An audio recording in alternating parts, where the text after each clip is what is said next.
Greetings and salutations, everyone. This is Dara here, with another episode of the United Gamedom podcast, and this is going to be mostly an E3 special because we all know E3 has just come and gone now, and we have a fair few things to say about the conferences, the games that impressed us, and some of the highlights and lowlights of the conferences themselves. So with me once again is Dennis, Canadian. Oh, How you doing, Dennis? a little sick, getting over the flu, but pretty good nonetheless. E3. Yay. Yeah. Colds suck. Yes. I had a bad one about last year. There was like a cough, and I pretty much had it for around 7 weeks. So. Oh man, I hope it doesn't last 7 weeks. Oh, No, God. I don't think it should though. And of course, we have the Minnesota Miracle himself, Derek. How you doing, Derek? Pretty good. All right. And we have a guest with us today. Hard to believe, yes. Some of you may know him for being quite a rascal indeed. He is one of the hosts of a great podcast. He's also a member of a forum that I visit, Pete's Gaming Forum. He's not on YouTube, but he's another Canadian. So Woo. welcome, Ben. Hello, Ben. Hey, thanks for having me on the show, guys. It's a pleasure. Yes, I pretty much wanted to get someone like I know because basically return the favor because you guys had me on there a few weeks ago and I had a blast, and therefore I want to return the favor and have you on, and hopefully Andy would probably accept an invitation, but I highly doubt it sometimes. He very well might, but I actually see through what you're doing here because you were the first guest that took the show over 3 hours on our side, so this is like your revenge, dragging me on here for 3 hours. Yeah. And then every episode after that's now 3 hours, so it's basically my status as the 3 hour club goes less and less and less. So Our podcast has been doomed ever since. yeah, but I'm the founding member, so that's good enough for me. You hold that dubious distinction, and we're very glad that you do. Who better than you, Daryl? Yeah, of course. If you remember me well, and Daz knows me very well, that I had very long video blogs back in the day. I had video blogs that last about 20, 30 minutes. And you infected then, me after that, so yes, and infected you pretty much as well after that, which you just went on for like 30 minutes at a time, and people watched them, surprisingly. Yeah. Some people, so there will be people nowadays on YouTube watch 30-minute blogs, but I don't have the time to watch most of them. I'm amazed people have time. I'm amazed people have time to listen to our podcast. I think the last 4 episodes of Radical Rascals have been over 3 hours. One of them nearly pushed 4 hours, I believe. Yes, well that Q&A special you had was nearly 4 hours long. Yeah, roughly around it. So I think if you get strong personalities together, it's really hard to keep track of time. Yeah. Exactly. So we'll get moving on here before we get into a little tangent, or else this will be fucking 4 hours long. Yes, E3 has come and gone, and we're going to go through each of the conferences, what our thoughts of, sort of the highlights and lowlights of each now. Let's start off with the first one that was on Monday, which was the Microsoft Press Conference. So, Ben, what do you think of the conference overall? See, that's the thing. I'm trying not to be too much of a Debbie Downer and say that it was a horrible conference. I know most people I know because I was actually covering E3 extensively because I'm also a writer for rip10.com. So I was like pumping out news stories, watching the press conferences. It seemed to me that Microsoft did not have a lot to offer that we didn't expect. Halo 4 we knew was coming. Splinter Cell, I think we could see another one of those coming. Forza, it was reported well in advance that they were working on another one. So they seem to be focusing a lot more on what I consider to be kind of the gimmicks. Like I know they had that Nike Connect Fitness thing, which is kind of like the Connect version of Wii Fit. Mm-hmm. I mean, that didn't excite me at all. Xbox Smart Glass, I mean, it's a good feature for those who might make use of it or those who want some no-frills internet access on their TV, but again, it didn't excite me at all. And there's stuff that we knew about, like they showed some Tomb Raider footage, which I thought was really good. That game looks fantastic, and I can't wait for that to come out. Black Ops 2, again, no surprise there. We knew that was coming. Exactly. I say that, but I know I'm going to buy it, so. Yeah, everybody does. You're part of the I didn't buy the last one, so you guys are a part of the problem. You know, that's the thing with Call of Duty. Like, I would bemoan their lack of originality, but I keep buying the games, and I keep enjoying the single player. I am absolute gobshite at the multiplayer. I don't play it, but for the single player experience, I Y'all like are. it. Yeah, multiplayer just doesn't excite me. But Black Ops 2 looks pretty good, so I'll probably get that. But I don't know, it just didn't seem. I think I was expecting so much more because there's pressure from Nintendo because the Wii U is coming out. Sony's going to be pumping out stuff for the Vita and whatever else they're going to be doing, and they have a solid roster of first-party games. It just didn't seem that Microsoft had a lot to offer, and what sealed the fate for me was they were showcasing Dance Central, and they had Usher doing this horrible, horrible performance. So I don't know. Just for me, the Microsoft was kind of a letdown. I was hoping we'd see more, not so much maybe even a new console, but maybe just a focus on some surprises, some good games that would kind of give Microsoft a little oomph. I don't know. Maybe I'm not sure if I'm alone in thinking this, but it just seemed like Microsoft was playing it safe. They have been playing it safe for the past few years, quite frankly. I think ever since they sort of unveiled Kinect, their conferences have been pretty lackluster. Mm-hmm. So they have been, and I thought this year's was slightly better than last year's because last year's was pretty much the Kinect show. They basically renamed it the Kinect show because it was just Kinect last year.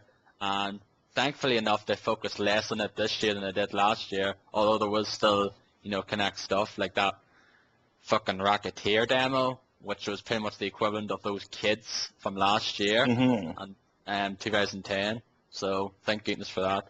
So, Dennis, what do you think of the conference? Well, let's say, I don't know, I think Microsoft, I have to agree with Ben, there wasn't anything surprising, maybe Splinter Cell, but, you could see, I was thinking more Rainbow Six, the new Rainbow Six that's coming out next year. I thought they were going to demonstrate that, at least at the UB conference, but no talk of the new Rainbow Six at all, so I'm thinking probably delayed. As every freaking other game on the planet right now. But anyway, yeah, I think I think Microsoft is gearing more towards the entertainment.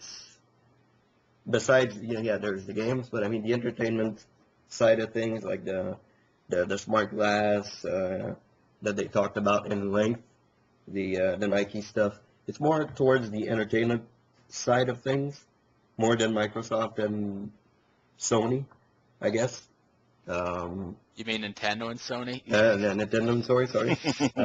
Yeah, they're gearing more towards that. I think. I think they're they showed the Game of Thrones thing where you have the map and you can follow where they're going in the And show. spoiled Prometheus for everyone. Yeah.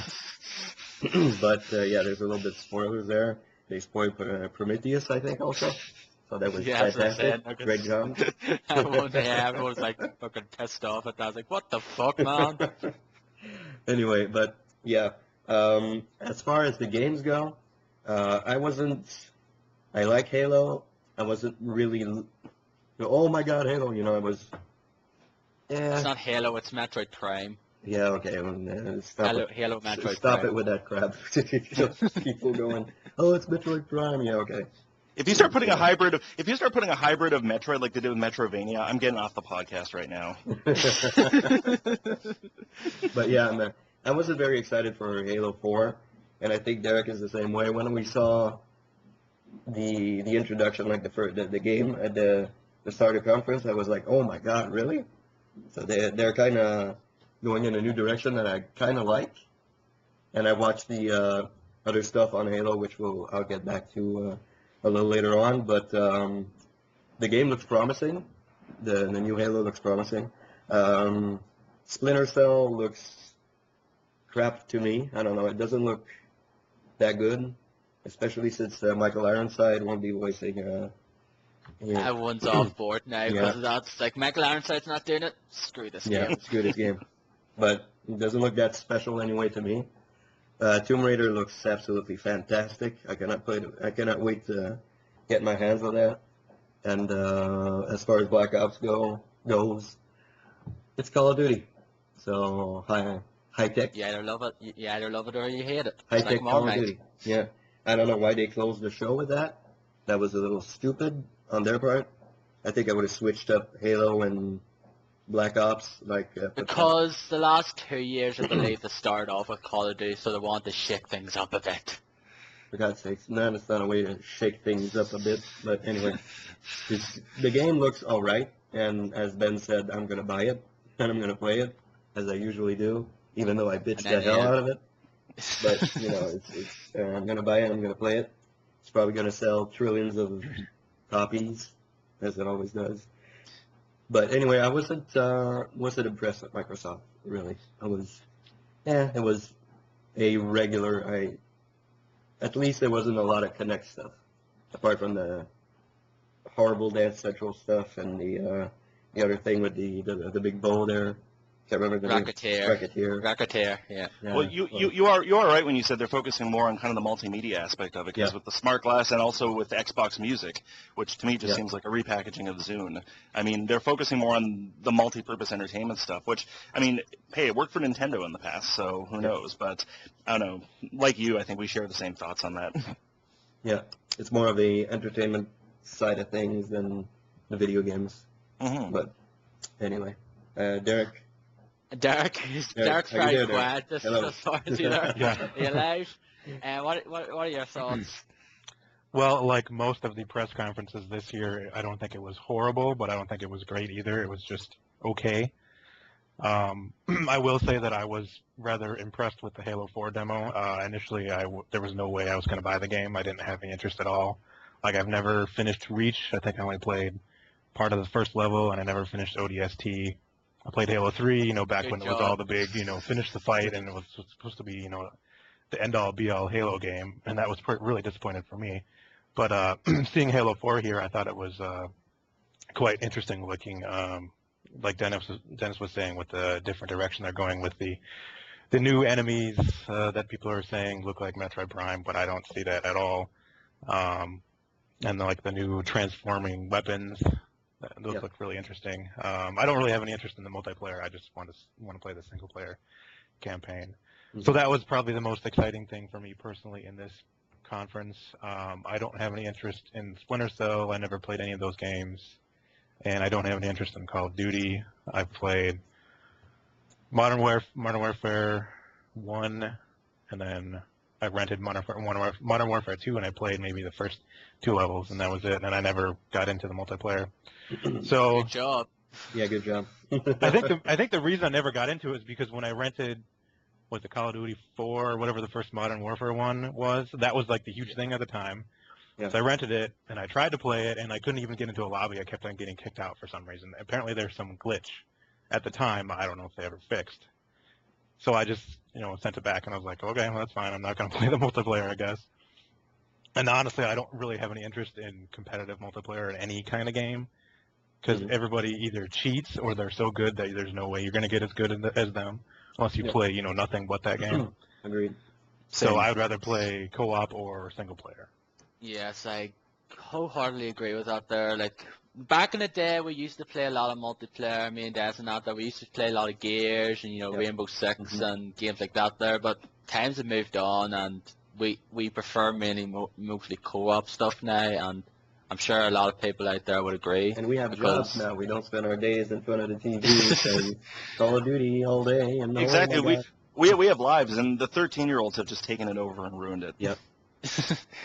Yeah, fucking news, we're the greatest, yeah. Seriously, that's not an exaggeration. Every time I've done the competitive multiplayer, there's always some whiny, nasally teenager, and Yeah. who all seem to think I'm black, and they tell me that. It's Okay, what are you doing here? no, I get called the N-word so many times on that. Usually after they put a bullet through my brain. So yeah, single player is really where it's at for me. Yeah, so overall, Microsoft... Oh, go ahead. sorry. Just one other thing, the Tomb Raider demo I thought looked really good. Yeah. I'm really looking forward to that game. I've played like maybe Tomb Raider 1 or 2 on PlayStation 1 way back in the day, but I haven't played anything since then, so I'm really looking forward to playing the new game when it comes out next year. But yeah, You should try it, overall, Legend. with that? You should try out Legend. It's a very good game. Yeah, Legend's great. We should try that one. Get the HD collection on PS3 because it has 3 of the more recent ones, and they're really good. Yeah, Anniversary, Legend, and Underworld. Mhm. Yep. Are those really puzzle heavy, or are they more actiony? Bit of both. It's a nice balance. Yeah, a bit of both. There's good combat and good puzzles. Like, they're not really, really, really head scratchers now, though. Some of them might do, but Pretty much It's like a Uncharted. extra. type. yeah. They balance it better in those than they did in the earlier games, so they're definitely more accessible. Mhm. But yeah, They don't have overall, broken definitely wasn't controls. super excited with the conference, but wasn't as bad as some other ones. So No, it wasn't as bad as Nah, I thought it was alright, nah. But like a lot of people were like, meh, on Twitter though, because Twitter's Like- the greatest place on earth during E3, so it is. yeah, it's always interesting to see the fanboy comments about different things. I find Twitter more entertaining than most of these conferences, quite frankly, to tell you the truth. Yeah. Just everyone's That's pretty like, unfortunate because it used to be the conferences were like the biggest thing, and they had all the new announcements and everything was a big surprise. But now it's like about most of the stuff that's coming out. yeah, because it'll get leaked though. That's the problem internet. as well. Like last week, there fucking loads of games were announced. Like, save them to fucking E3. Yep. Jeez. Now you go to E3 and you know everything. It's like, oh, look at that. Like Gears of War, Surprise. that was announced last week in Game Informer. It's like, yep, that could have been wait. That Oh, we could have forgot. wait. We forgot about Gears of War. Yeah, but that was like what, a trailer. Yeah, and Yeah. I am not at all looking forward to that game. I am sorry, but I've had my fill of Gears of War. It's apparently I going to am- be it's going to be a prequel from what I heard. Yes, it's a prequel with like Baird, pretty Yeah, much. and it's I Baird, think so- a lot of people hate fucking Baird. Yeah, what do you do when you've ended off the series? You just go back to a prequel. That's always the safe way to go. Yep, exactly. Yeah, There you God go. of War, exactly the same thing, Yeah. and I'll talk about it Or later. you reboot the franchise. That's what you do. Yeah, Mhm. exactly. Anyway, I think that's enough about Microsoft. So moving on to EA's conference, Yeah. which I thought was kind of a real bore, quite frankly. Like, there was a few things, like, Lots of games, though. Lots of games. yeah, so that's the main focus they do. Like, they show, like, a bunch of games, so, like, Dead Space 3, which is pretty much on the fucking rate of more action shooter rather than, survival horror, which I guess if you like that kind of thing, Yeah. great. But Yeah, actually, there's an interview on Giant Bomb that Brad did with one of the guys at Volition. Yeah, so that. Or not? Is it Volition? I think it is. This- No, it's, no, it's this uh, one. Volition Saints Row. Oh, is it? Okay, sorry. Yeah, what did they call it? Visceral. This- Yeah, Visceral. that's right. Mhm. He was saying that it sounds like if you're playing single player, it's more of the survival horror game that you come to expect and love. But then you can have the drop in, drop out co-op, and then apparently there's some co-op only missions Yeah. and co-op only enemies and stuff. I don't really know how that's gonna work, but Mhm. that guy made it sound like there were still survival horror aspects of the game, but I don't know. I mean, it's hard to say from what we've seen. See, I'm a huge Dead Space fan, and I love Part 2, and Part 3 was the one I was looking forward to the most. So that's actually one of my most looked forward to games. Did you nice did to you like the finish first too. game or? I loved all three of them. Well, Okay. both of them, I should say. I haven't played the third one yet, but I love the first two too. And the problem with the second one is that they had that throwaway multiplayer added into the second one, which I Yeah. played for all of like 10 minutes and just got bored with. I think co-op actually would work pretty well, but I think Dead Space is good as a survival horror where you're going through the dark corridors, you're waiting for things to jump out at you. That's kind of the pleasure of playing it. So, but I love the setting on like a frozen planet. I think that takes it in a really good direction. Like Well, it Lost sounds like Planets, that's Oh, pretty no, much. please. No. Where you walk 5 miles an hour. Yeah. I don't think it'll be like Yeah, that. Dead Space is about momentum, though, so I can't see them slowing it down to a crawl like I that. don't think so. There's still going to be the dark corridors. There's still going to be. It's almost like if the first two games were like Aliens, the new one's like The Thing, where they're like trapped in the Arctic or something. It So it's sounds like yeah, I that's could say only that. one level. That's not the whole game. Yeah. Yeah. Yeah, apparently it's not the entire game that they spend on the frozen planet or whatever they call it, pot or whatever. Kill, No, it's all the kill bantas. There you go. Yeah. I don't know. I think everybody loves co-op. Everybody enjoys co-op. I don't think it fits with Dead Space 3, honestly. I don't think it fits with this type of game. It's great. It's cool that there's co-op in there, but Dead Space for me is like sit in the dark, put your headphones on, the lights off, and you scare the living shit out of Yeah, yourself. That's the big thing about the first two games is the sound design, and you have all these Yeah, other ambient exactly. noises, and that's going to get ruined when you have somebody yakking to you on your headset. Yeah. Like Garen going, oh my god, I don't know, oh my god, what's going on? Like, you have Darren playing with you. Well, isn't that kind of the aim of it though? It provides you with kind of two different experiences. Because if you are playing Yeah. it solo, it's the classic Dead Space. But if you're playing a co-op, it becomes almost like a Gears of War kind of game. Yeah, exactly. Yeah. Yeah. And there's cover in exactly. it now, so yeah, there you go. And I think apparently the ammo stuff is like universal Yeah. as well, Mhm. which is weird. Mm-hmm. Oh, there was So I some don't- weird comment about the plasma cutter. Brad asked, Yeah. "Can you still rotate the plasma cutter?" And the guy's like, "If you want to," or something. It's like, what does that mean? I think you're going to No. be able to craft probably your weapons.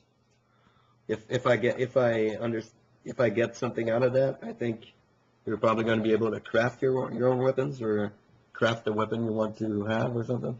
If it's That's universal ammo, you know.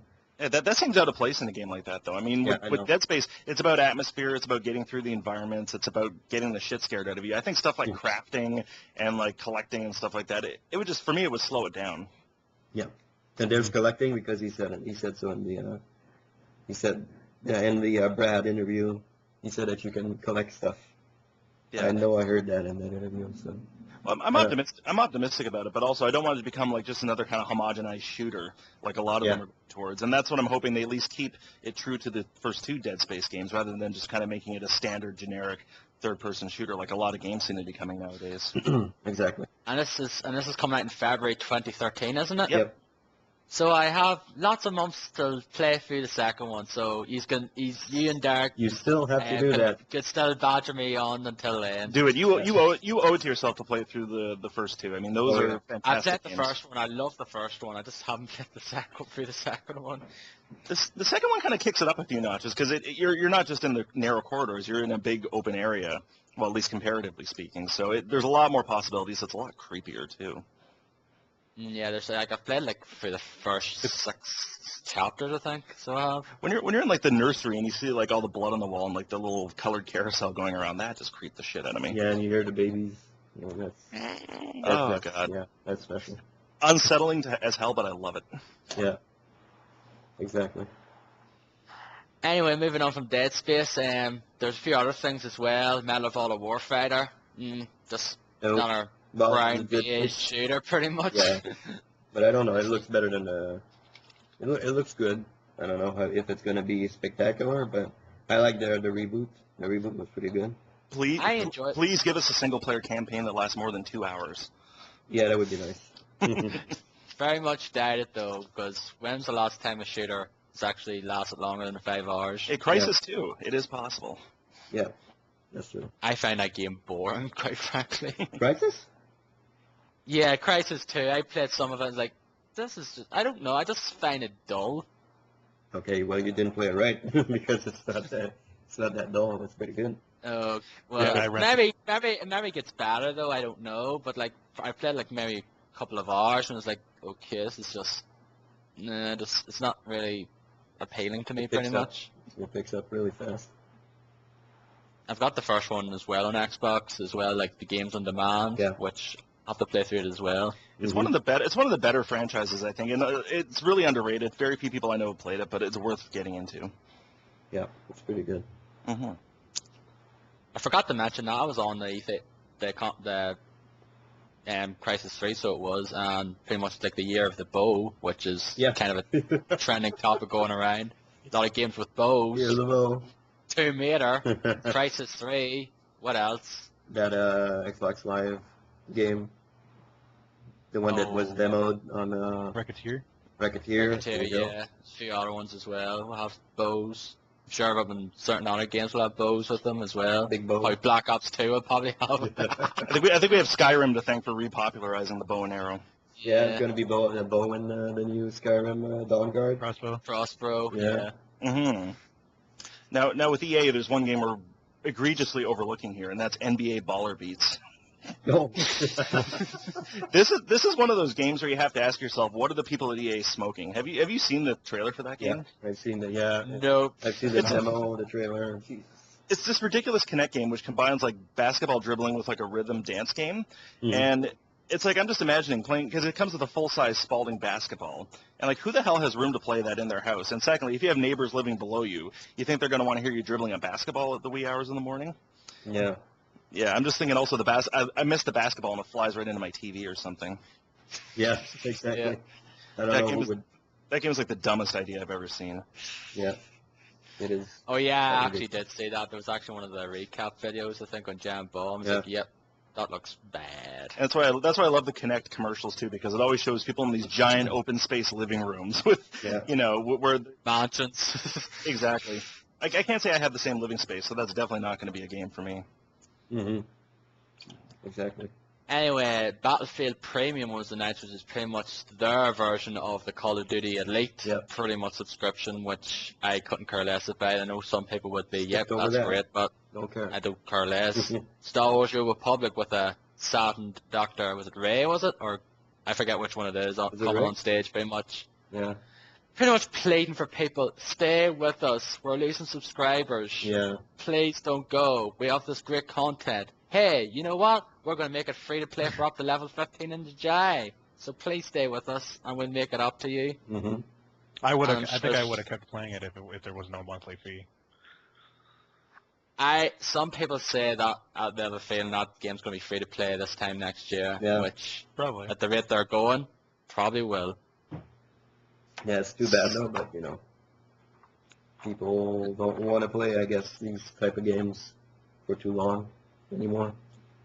Who knows? I don't know. People Like still play Warcraft, but It's the only one that still has a subscription of, because there's still millions and millions of people still playing that, where other ones have, had a few million or so, and then they just drop out because they've seen everything the game had to offer, or they just got bored and it's like, this is great, I'll just go back to WoW or whatever now, and go back, and then it comes free to play. Like Star Trek Online, that game was just a year, I think, and it came free to play. Mm-hmm. See, if they were smart, they would have made it free to play, but then they would charge extra for augments if you want them, or for increasing your level cap or something. That's what a lot of games are doing, and it's a business model that works. Yep, that's true. Yeah, there's a lot of people out there who don't like that whole design model with free to play, and then you pay for certain things like level up easier or things like that. Now it's kind of just deviate. Yes, like David Jaffe, yes. See, I think it's good because you can sample what the game has to offer without it being a shitty demo, and then you can decide if you want to invest money into it. So really, there's no risk for trying it. I think all MMOs should come out with a free-to-play trial. Every single MMO launch, you can play up to a certain level, and if you enjoy it enough, then you can pay the subscription. Rather than I'll play this game but then you do get the 30 days when you buy the game. But I think there should be a demo, pretty much. Mm-hmm. Like there's a lot of MMOs nowadays that come with a trial online. It's I want to download this 10-day trial. I want to try it out, and if I like it enough, I can go buy it and subscribe. I think that should be the case with MMOs nowadays. Okay. Mm-hmm. Anyway, Need for Speed Most Wanted now. Yes. Enemies. Yes. Burnout Paradise 2, pretty much. Yes. Looks great. Yeah, it looks fantastic. I cannot wait for that game. Honestly, I cannot wait to play this game. Have either of you played Hot Pursuit? Yeah. Yes. Mm-hmm. I didn't play a lot of it now, but I played enough of it to know it was a good game. I need to get back into that game. That game was fantastic. We should play later if you want, Dennis. Yeah, we could play. Yeah, of course. No problem. See if they make it because the Run was a piece of crap from what I heard. Yeah, but if they make this one better, because I know it's more open world, the same as the Run was meant to be, but if they make it more with the open world concept of the Run with the Hot Pursuit styling of just playing cops and robbers, that would just be fantastic. And Burnout Paradise, where you can go anywhere and do pretty much anything. I watched a ton of demos on this, and I'm really psyched. It looks really, really good. Mm-hmm. And I have Criterion. a ton of confidence in Criterion. So I'd rather have a new Burnout. It will be very similar to Burnout Paradise. Except I don't have any license interest in the cars. whole real world, real cars, I guess. No? Okay. I think I got burned out on a lot of those Gran Turismo games and Forza games. But It's it's the same car every year, it's a different location. That doesn't really interest me anymore. it's a good point. They really should resurrect the Burnout series. We haven't seen a new game from them in ages. 4 years since Paradise. They did That's Crash excluding. They did hint at that on the Giant Bomb interview. Jeff did with the guy from Criterion. They did hint that there's a Burnout coming out pretty soon. So. Yeah, they're just going to name Need for Speed Most Wanted Burnout Paradise 2. Need for Speed Burnout. Need for Speed the Burnout, there you go. Yeah, pretty much. I actually played the Run and I thought it was pretty good. I already rented it now, but I thought it was pretty good. I actually did like the whole cross-country thing, though. You did enjoy So it? You enjoyed it? Yeah. Yeah. I wouldn't have paid full price for it now because you can finish it in like a lack of hours, but I thought it was a decent enough game. Okay. So it's might be one to check out on the cheap or just rent Mhm. at the end of the day. I enjoyed it. So this much more than Forza Horizon? Sorry, what was that? You guys are looking forward more to this than Forza Horizon? Forza or whatever. I would say so. Yeah. I mean, I love the Forza series. Don't get me wrong, but I mean, I love the arcadey racers over anything else. So a new Yeah. Need for Speed game like if it has the qualities of Hot Pursuit, I'm totally sold on it. Mind you, Forza is another series I like, but for different reasons. Hmm. But I think they're turning around, like they're not calling it Forza Motorsport, they're calling it Forza Horizon, which is, It's more of a sort of like It's this whole different. festival thing, which Yeah. is kind of like, a bit like Dirt was doing with the second one of it, like he's traveling around and, doing these different sort of races and things like that. I'm sort of interested in it, but NFS is going to be more my style of game than the Forza one. I still still have to play the last Forza. I haven't played the fourth one yet. I haven't gotten the fourth one either, but I mean, I couldn't care less for like customizing my car and tricking it out or anything. I want to Yeah. race. Yeah, that's true. So that's pretty much all. Is there SimCity? Sorry, SimCity. Oh, yes. yes, that's another one I'm looking forward to.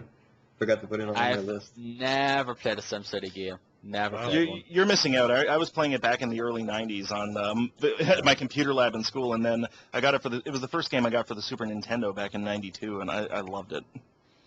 SimCity is What were you gonna say? spectacular. What were you gonna say, Derek? There? Were you gonna say something?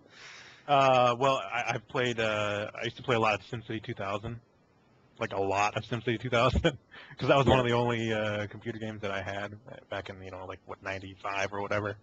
And I really liked the Super Nintendo version of SimCity as well. I liked the music in that game, so good. Mm-hmm. But yeah, I haven't. I'm looking forward to seeing how this one turns out. There's also that SimCity social game, which is the typical looking Facebook game with energy meters and gems and stuff. Yeah. So we'll I don't see. know about that one. That'll do. I remember commenting saying that's going to be more game invites I have to block. Yeah. I suppose, Yeah. Play SimCity Social with me. Blocked. Yes. That'll probably do more successful on than the actual game itself because it's on Facebook, and you know how many people are on Facebook, so Yeah. it's gonna make them a loads of dosh. Unreal and so. Yeah.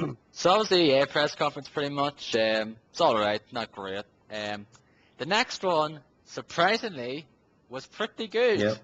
And who do you expect? A high from last year when you had the infamous Mr. Caffeine with his 90s Wayne World references, the doodle doodle doodle doodle, from an actual great show because they actually showed some great games despite the fact they had a fucking god-awful co-host in Tobuscus or whatever the hell his name is, Yeah. who's apparently pretty popular on YouTube. 1.8 million subscribers apparently. I never fucking heard of him. Yeah, me neither. Have any of you guys ever heard of him beforehand? No. I don't think I'd want to hear of him again. Yeah. True. No. There was actually someone on my Twitter feed actually said, I actually liked him. And I was thinking, what the fuck is he smoking? Yeah. Jeez, oh my god. He was horrible. He was really horrible. I just wanted to say, shut the fuck up. He makes man. Keith Apicary seem tolerable. Him and Keith Apicary should team up actually, because I think they'll probably be a match made in heaven. Anyway, there are some great games. Yep. Rayman Legends. Can't wait for this game. I loved Origins, and it looks more of the same, and I'm up for that. Wii U exclusive. Yeah. Yes, which some people might be. I think there's a few people I know actually are a bit annoyed at that though because they just want to play another one on their 360 from Origins, but it is a Wii U exclusive. So it is. I really will be looking forward to that though. I love the whole music rhythm part they showed at the conference. Mm-hmm. But some people say, like, it does look great and all, but the only thing is you use Murphy, the wee fly, that's go around and like hit things and that there, so it wasn't like the whole, demo, the wee press thing that showed like a few weeks ago, with putting objects on the Wii U controller itself, and like entering, things into the world, like the hearts and the rabbits and things like that, though. So they might do something like that, perhaps, but I doubt it. Are you looking forward to Rayman Legends? I definitely am. I mean, I loved Origins like yourself, and I loved how they demoed it with the Wii U. It really showed how that controller works in tandem with playing the game. Yes, I have like 5-player co-op, which is like 4-player normally, and then I have like the wee Murphy as the like 5th player helping things along and out there. But I'm looking forward to it, though. More Rayman's perfect. There's one for flaw me. in that. How are you going to get 5 Wii U owners together in the same room to play it? Near impossible though. I've never played anyone multiplayer here. Like no one around me I know plays things. I pretty much do all my gaming online, which is a sad affair, but it's the truth, unfortunately. Mm-hmm. Yeah, but it looks great. I mean, it looks a lot like Origins, which is definitely a good thing, and the platforming looks really spot on. So, I mean, I'm not going to buy a Wii U at launch, but definitely if I was, that would be one of the first games I'd consider. And anyway, moving on, there was a few other ones like Far Cry 3, which pretty much set the world on fire with the opening shots, and Twitter exploded and made Ubisoft trending apparently, because the opening was that there was a woman with tribal like tattoos or whatever on her, and seeing her cans out for display. Guns. And Twitter wasn't the only thing that exploded. Yeah. yeah, that's exactly. And I thought it looked pretty good though. Like I'm not really necessarily the biggest Far Cry fan. Like I played a tiny bit of the first one. I played a bit of the second one, but I didn't really like the whole open world aspect of that second one. Though I just don't know. Just kind of felt like you got lost too easily in that game. I'm intrigued by the story that they're trying to go with. Like the main character and that crazy dude, the guy with the mohawk, like the Spanish type of dude. Like I know what you're talking about. I forget don't know what his name. name is, but apparently they're intertwined, and like he is him and he is the other guy, and I don't know how that goes, but kind of intriguing to see what type of story they're gonna create with that. Well, it looks interesting. Not one of my most anticipated, but it does look interesting. I think Far Cry 3 looks pretty good, actually. I never played the first 2 games, but this one looks pretty interesting. The whole insanity theme is pretty interesting in the game. And there's also some interesting things that were shown in that trailer, like you get stabbed by some magical knife or something, and then it almost look like you're possessing people or something. I don't know. But it looks good. Yeah, witch doctor, pretty much, probably. And yes, moving on. It looks good though. Anyway, like I wasn't like blown away by it now, but it looks good. And what did you actually think of the 4-player mode they showed at the Sony conference? Just to I thought that looked jump ahead of pretty ourselves. mediocre, honestly. Yeah, it doesn't look fantastic, honestly. I think it looks kind of tacked on in them. Honestly, though. That's exactly what I was thinking, because I was watching the co-op plan. I'm like, you know what? Far Cry 3 looks like a story-driven action game. It doesn't look like multiplayer is something that's missing. So it does feel like it's kind of, like a lot of games, it feels kind of like it's shoehorned in there. Yep. Yeah. Zombie U was just like a trailer showing of these, like, just like frozen slow-mo images, though, with God Save the Queen, which I say was the most ironic time ever, because the fact is the Diamond Jubilee was on that day as well, like Diamond Jubilee celebration. So, which I'm so glad you weren't here in the UK, because oh god damn it, was so fucking played to death, and I just can't fucking stand the Diamond Jubilee. You guys got a 4-day weekend, so cry me a river. Yeah. I didn't get a 4-day weekend. Well, so I didn't. Some people most of there were stat holidays in the UK. That's what I heard anyway. Yeah, it was a 4-day weekend though. So, but like I was off the Monday and Tuesday anyway though. So, but if I wasn't, I would still have to work. But I could go to book those days off, but I would still have to work. But I might have gotten a few extra pennies, because usually here, if you're working like in a bank holiday hours, you usually get like an extra And It's time and a half over here. That's the standard. Yeah, exactly. yeah, it's pretty much the same here, time and a half, yeah, which is not so But bad. quite frankly. that trailer, actually, I have to say, like, I was watching that actually at work, and I was just blown away by it. You didn't see any gameplay. I have no idea what it's going to be like. Like, I have a general idea of what the gameplay is going to be, but I just thought the trailer was so creative. I loved it. To me, it felt like a bit like the Yeah, Dead that's what I Island was trailer gonna in a say. way. Reminded me of the Dead Island. I was like, is this Dead Island 2? Which actually was announced during E3. Yes, Riptide. But Which I still have to go back to finish the first one though, because I actually really liked the first one. It is kind of a bit of a, well, not really a broken mess now, but there was glitches, but they're probably fixed now. But I actually quite enjoyed the first Dead Island. yeah, Still have to go it back does and look finish like it. Dead Island, but I saw some gameplay. I think there's a gameplay trailer or video or something out there. It was shown at the Nintendo Yeah. press conference as well. Some of it was The shown thing there they, as well. they do with the Wii U controller looks pretty cool. Like you can unlock doors and go into your inventory, Inventory. and check out what you have. That looks pretty cool. That looks like a good use of the controller. Mm-hmm. Yeah, it's actually the one game that I would buy the Wii U Yeah. for. Is this I game? agree. There's actually Yeah. a bunch of gameplay videos that are on Kotaku and game trailers. And there's an interesting article on Kotaku that goes into detail on how the different systems work. Like when you make a character and you die, then you start up as another character and you have to go find your loot that was Yeah. on your character that died, and your character turns into a zombie. Yeah, I saw Which that. is pretty that- interesting. Yeah. Oh, I Yeah. didn't know that. That's pretty cool. And then there's some other, let's see, I'm looking at the article right now. Like you're saying with the Wii U, you use that as your inventory. You also use that for like lock picking and hacking. I don't know how the hacking works, but and then when you're like looting through, like a dumpster or a garbage can or a box or something, then you have to use the Wii U controller to kind of go through it. And then as you're doing that, you have to kind of like watch your back as you're looking at the big screen to see if a zombie's coming up on you. It's kind of neat. God, what else is there?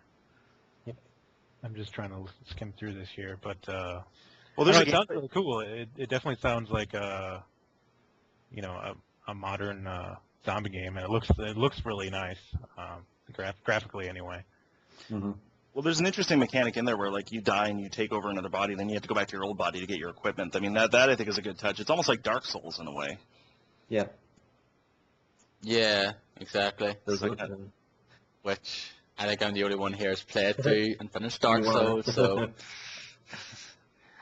have you actually played it since? I have not. I've been bogged down with other games, so I haven't had a chance to go back to it. Like I said on the Rad Rascals, it's one of those games I have to actually dedicate all my time to. I can't just be playing 5 other games at the same time. Mhm. Yeah, that's pretty much the case with me when I played it. Though I was pretty much focused on it for the month of October. So, pretty much once you have no games at your disposal, play it. I made a promise that I would try, so I plan to uphold that. Okay. Assassin's Creed 3 was shown, the gameplay demo of it was shown, and I'm looking forward to the game though. I have to still play through Revelations though, but I love this whole setting. Love the whole, colonial America setting. Despite the fact that it is of course against the British, which I'm in the UK though, so I'm Northern Irish though, but that is still British. So in a way, but I don't care. It's okay. It's okay. They game. become That's friends great. in the years since. Don't worry. Yes. Spoilers. I can't hold a grudge. Yeah, sorry. Too soon? Yeah. Yeah. When America came and helped their asses pretty much, didn't helped England and out there in the world wars. So, They've kissed and made up. yeah. What do you guys think of the demo? Looks great. Well, I mean, the game looks fantastic. I like the direction they're taking with 3. Like it looks like more action oriented. It looks a little bit like I was commenting on Twitter when you see him on the horse hunting the animals. Like I said, this looks like Red Dead Redemption or something. Yeah, Yeah, it's like Red Creek Yeah. Redemption. I'm guessing that's like a side quest thing, because if you noticed, or I don't know, maybe it wasn't in that trailer, but there's some gameplay footage that was released where you were taking the pelts or the meat you were getting from the animals and you're giving them to a quest giver, and he was giving you money or whatever Yeah. for the items. And there's quests now, as you said. I think there's a couple of quests you can go on besides the main story. So that's interesting. And the naval battle that they showed at the Sony press conference, getting a little bit ahead of ourselves. That looks very interesting. That was amazing. Yeah. Yeah. Mm-hmm. Yeah, that looked really cool indeed. So it did, yeah. But like the Assassin's Creed sort of had like side quests in a way though. Like you didn't have to like side stuff there was, but Yeah. so it's not really new and Yeah, well, I mean, it's the way they're going at it anyway. is a little different. Yeah. It's a totally different setting, and I think also I love the style of it. Like it's in the winter time, and you're going through the trees instead of just from building to building. So it definitely opens up new possibilities for the series. And I'm a big Assassin's Creed fanboy. Like I've played through every single one of them. So I mean, part 3 for me is going to be a huge event when it comes out. Yeah. And it's not only winter. Yeah. Apparently, there's all the seasons in the game, like summer, fall, spring, everything. Yeah. So you go through the different settings there.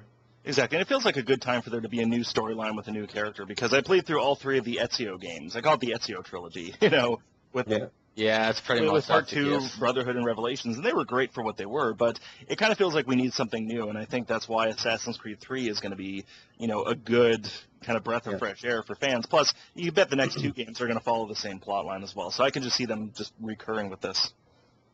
Yeah. Milking it dry, Yeah, pretty much. they've done better than most. I think a lot of series that retread the same story, they just become boring and formulaic after a while. Assassin's Creed has continually remained interesting, at least for me. So I can't wait till it comes out in October, I believe, right? Yeah. Yeah, end of Okay, can't October. wait. Very interesting. Shoot Mania. That demo was horrible. Apparently, That's all. it was filmed. Like the competition Yes. was filmed before the stage demo. Yep. Yeah, So that's The actual weird. gameplay. Yep. Yeah. yeah, So they were doing nothing It while still they looked were fu- sitting there on their computers. yeah. It was like we're pretending we're playing here. We're getting paid for doing pretty much nothing. Yay! Good job there, And guys. I'm French Canadian, and that woman doing the demo there, she had the most horrible accent I've ever heard in my life. Like really, really. Racist. Jesus. It's like daughter of Pepe Le Pew, yeah. Yeah. That's a horrible French Canadian accent thing. It really shone through. Like, oh my God. There's a lot of people here like that talk like that, and I'm like, each time I hear them, I'm like, oh God, come on. You should write to them and say how offended you are. Yeah. That's a French Canadian. What do you think of Yves Gilmour's voice now? Well, he's French. He's not French Canadian. He's from yeah, France. I know. But he's cute. Yeah. Like everybody says, he's like a little cute. Cute little, little person going around. I like his accent though. His accent as well, like it's just pretty much I feel the same way as him with Satoru Yeah. Iwata. I can listen to him for hours. Nintendo system here now. It's nice. Okay, as soon as that guy talked, Twitter blew up with people saying, I bereave in Nintendo. Yeah, bereave, yeah. People were just, they wouldn't even focus on the conference, they were just making fun of his accent. Gotta love Twitter. And finally, at the end, which was pretty much one of the main surprises of the show, they actually unveiled a new IP, which everyone thought was actually CTOS at the start because that was what they were showing, plugging.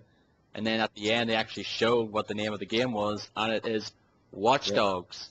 And I don't know about you guys, but I'm really interested in this game. Blown away. I was blown away by that game. Jesus, I was like, my God, this looks fantastic. And can I play it? Yep. I'll give you all my money if you want. I'll play it right now. Like Yeah, Ubisoft has a vacuum attached right to my wallet. Yeah.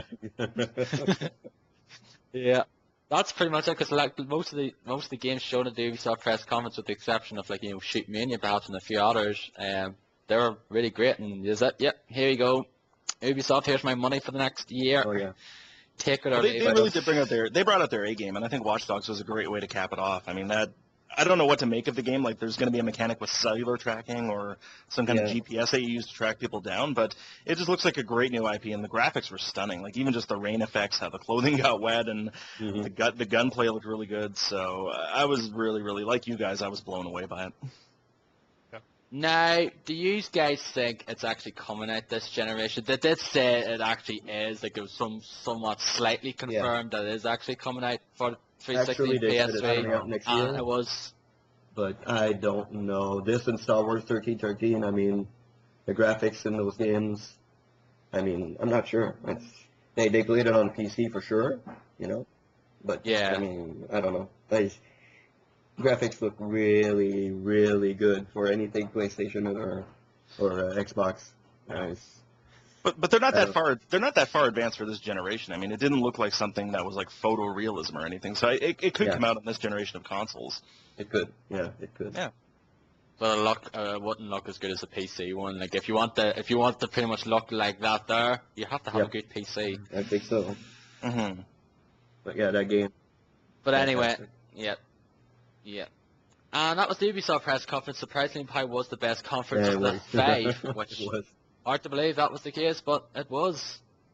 Moving on to the Sony press conference, which I was up at 2 a.m. watching. Fuck you, Sony, for that. So it was, and I don't know, it was alright, I guess. It wasn't great. Like, there was a few things shown, though. Like, The Last of Us demo looked pretty cool. That was brilliant. That was brilliant. I know Dark and Dennis were watching on Spike and getting a bit annoyed that I was censoring out the swear words. Beep, beep. Yeah, it was like Left and right. sound, like almost through the entire thing, and so it just ruined it. And I like basically couldn't even pay attention because of all the beeping. So I had to wait, until the next day or maybe even the day after to finally find a stream or an archive online somewhere to watch the uncensored demo. But that's definitely I think that was the highlight of their press conference.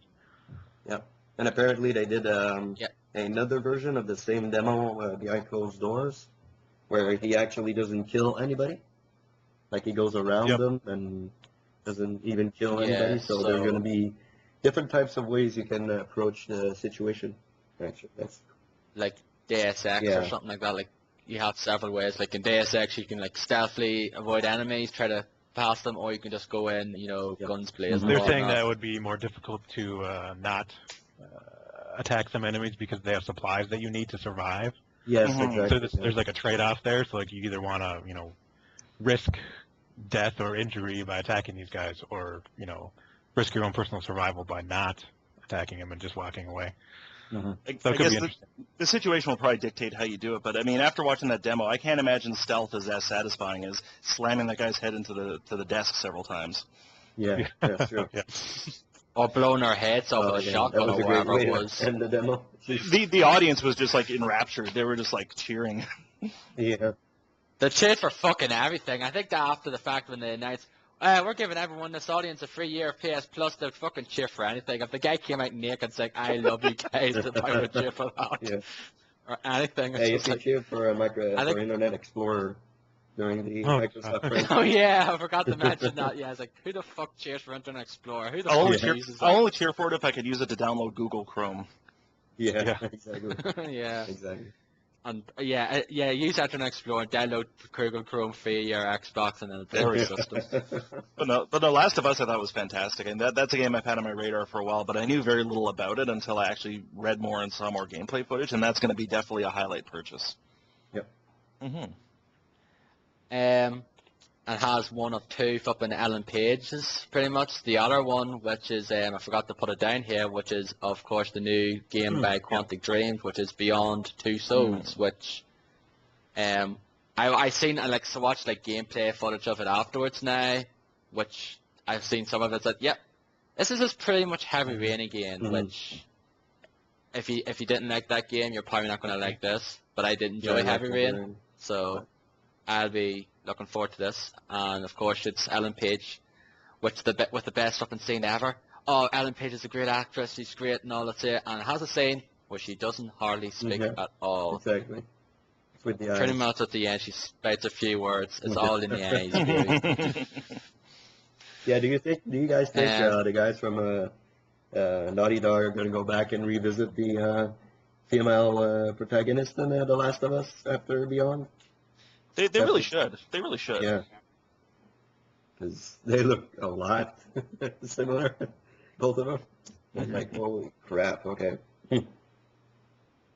Yeah, they do look similar though. I know who the voice does for the girl Ellie, Ashley Johnson. She was in a few stuff. I actually know her best as a certain cartoon character, a Disney show called Recess. Okay, I don't know what that.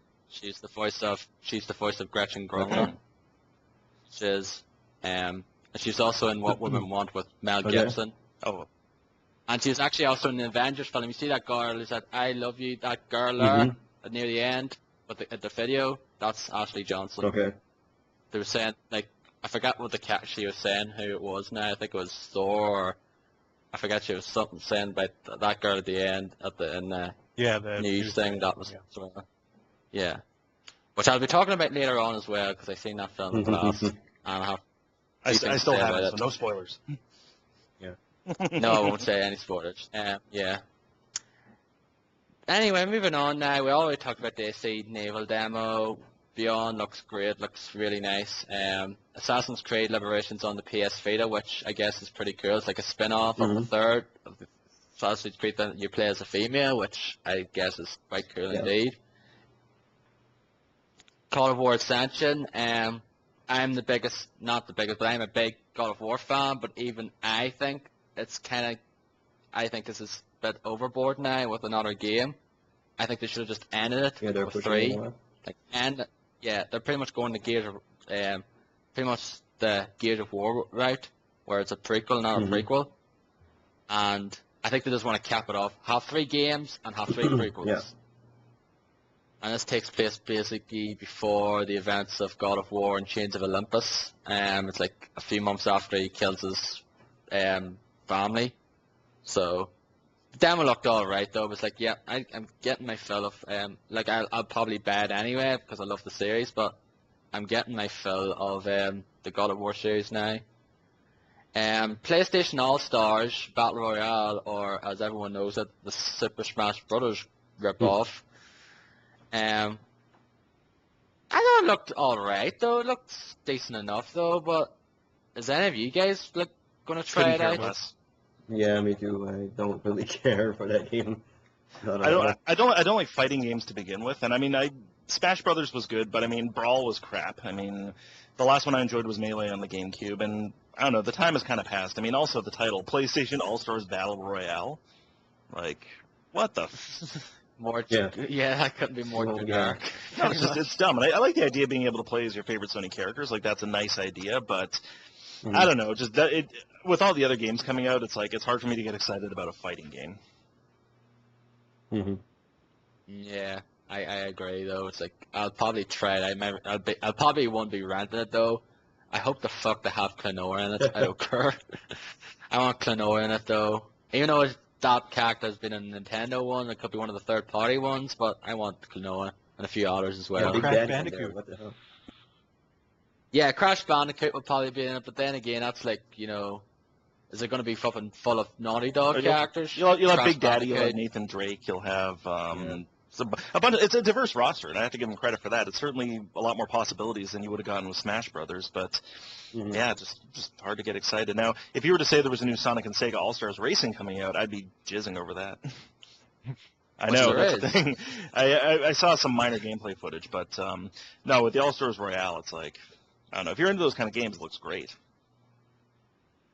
One of the things that's kind of surprising was there wasn't a whole lot of Vita stuff. Like, all it showed was like, hey, there's Assassin's Creed Liberation coming, there's a new Call of Duty Black Ops Declassified, and hey, you can now play your PS1 games on PS Vita. Who fucking cares? And despite the fact I don't care anyway about that stuff because we get fucking royally screwed over here with terms of PS1 games. Because you guys get great games, you get Symphony of the Night, you get Suikoden, you get classics. We get fucking obscure games that you never heard of in your entire lives. Like stupid generic names. I can't even think of any because they're just Choking so on his bad. own rage, ladies and gentlemen. Yeah. Pretty much, yeah. We have some now, but like they come like ages after like the stuff in North America, pretty much. It's like I hate it. Same with the PS2. It's like some of the stuff in it's crap This as is well. the same mistake that Sony made with the PSP. They're pumping it out, but they're not really supporting it that well. Like, Yeah, that's all. It's already people are saying it's dead because the fact is they didn't show anything at all. Like here are the games that you'd be looking forward to for the next year, and they didn't do that's a bit anything. dramatic, but I mean, it's their first year out of the gate. They should be promoting the shit out of it. Yeah, but it feels like they're just going with the PSP right now. It's like, oh, is this going to be a port machine like the PSP was for the first like block of years? Like pretty much everything was like PS2 ports, and it looks like it could be the same here with PS3 ports and whatnot. Like, I don't know. But I'll be getting a PS Vita eventually, though. I'm actually might be getting one from someone on YouTube, because they said on Twitter and gave a price, and I think it's a deal too good to pass. Another thing was lack of 3D, but I'm not really surprised at this because I think no one really cares about 3D anymore, quite frankly. Yep. I think that ship has sailed pretty much because I don't You really forgot care. lack though. of move. Well, there was that book, the Wonder Book. Well, not Yeah. necessarily. There was that Wonder Book, which I think I can go on for the next hour about how sort of bad that was in a way because But that was I wasn't basically paying attention to it though. Like when it came on, I watched a bit of it. It's like I couldn't care less. Just look at Twitter here on my iPad and just see what we were everyone else chatting is on saying. Skype and you were Yeah. like, oh my god, what the fuck? This is too long. What the hell? Dude, you remember the demo didn't even work properly? The girl was Yeah. trying to do that Z pattern, and it just didn't work. Yeah. Yeah, it's like that's way to promote your game. Just make it not work and basically ruin it for everyone. Pretty much. It's like, oh jeez. J.K. I don't Rowling know. said it. So, Yeah, just basically a quote online saying this is the closest to everything you can get to a muggle, and like some people probably saying, oh, fucking who Yeah, cares? she cashed a paycheck over that one. pay me money. She's rolling in the money anyway. Our last names are kind of close. I wonder if I could hit her up as a distant family member. I doubt it though. Change your name. you might get something. I'm your long lost Canadian relative. But it's funny. I was watching the Wonder Book thing, and it's good. Okay, if you have kids, it's an interesting concept. Like it's Yeah, that's exactly strictly it. for kids. So us jaded, bitter adults, we're just waiting for the good stuff to come, and we're having to sit through this horrible Wonder Book presentation. And me being the smartass that I am on Twitter, I said this would be better for like porn games. You know, get some move support in there, some waggling. Yeah. You're just You got it. You already have a porn game with like motion controls. It's called We Dare. If you've seen that video, that was like slightly pornographic the way things they were doing Yeah, in the that game there. isn't at all what they showed in that video. The way back. That game got banned, I think, because of that. It's like, what the hell? It's not even close to being what they showed in the trailer, so it's kind of weird. Yeah, but it got banned Yeah. for some reason. I don't know. That's weird. What do you think of Wonder Book, Derek? It was pretty boring. I like you said, I kind of lost interest after the first few minutes, and then I actually flipped to Spike TV had their own stuff. It was from Game Trailers. They had their own game, demos and stuff at the same time that the Sony press conference was going on. So I switched to that for part of it, and it was just, I kept on switching back to see if it was over yet because it was just so boring. Yeah, it lasted really freaking long. Yeah. I don't know how long that was. A half an hour? I think at least. Christ. I don't know if it was that long. Yeah, I don't think it was that yeah. long. Seemed Maybe like it, but 15, 20 minutes. It went on a lot longer than it should have. Probably like 5-10 minutes tops. Here what it is. Here's why you should get it for maybe your kids and families and out there, but don't like flip and go on too long and try to running into the ground for everyone there who probably most of them couldn't care less unless they have kids. True. That's pretty much the Sony press conference, pretty much. Alright, I guess, decent enough as well, but again, lackluster. Finally, we're getting into the last one now, and we're over an hour into this, so yeah, it's a long one already. Finally, the last one, Nintendo press conference, and this is the one I was looking forward to, though, because I want to say, come on, wires now, Nintendo. The Wii U is supposedly coming out this year, the end of the year. What do you have in store for us? What are the games make us want to get this new console for this, like, the next generation. And unfortunately for me, they blew it. Because there is games coming out that I want to get for it, but nothing that I want to say, I have to get the system. I have to How get many the Mario system games again? ASAP. There were two. It's 50 million. There were two of them, weren't there? There was one for the Wii U and one for the 3DS that were announced. Yeah. Yes. But like that 3DS one was announced a while back though, and the new Super Mario Bros. One was kind of announced as well. Mhm. So it was. And everything has U at the end, Uh, like 64. but that's Nintendo's Jesus. gimmick. They've done it with the Wii. They've done it with the N64. It's like everything sounds like a The- university. I'm going to Zombie U. What you study? Zombie University. Like, everything sounds like a university. I don't know. Kind of weird. Pikmin 3 started off now with Shigeru Miyamoto pretty much showing his annual appearance though, because they usually bring him out for something now.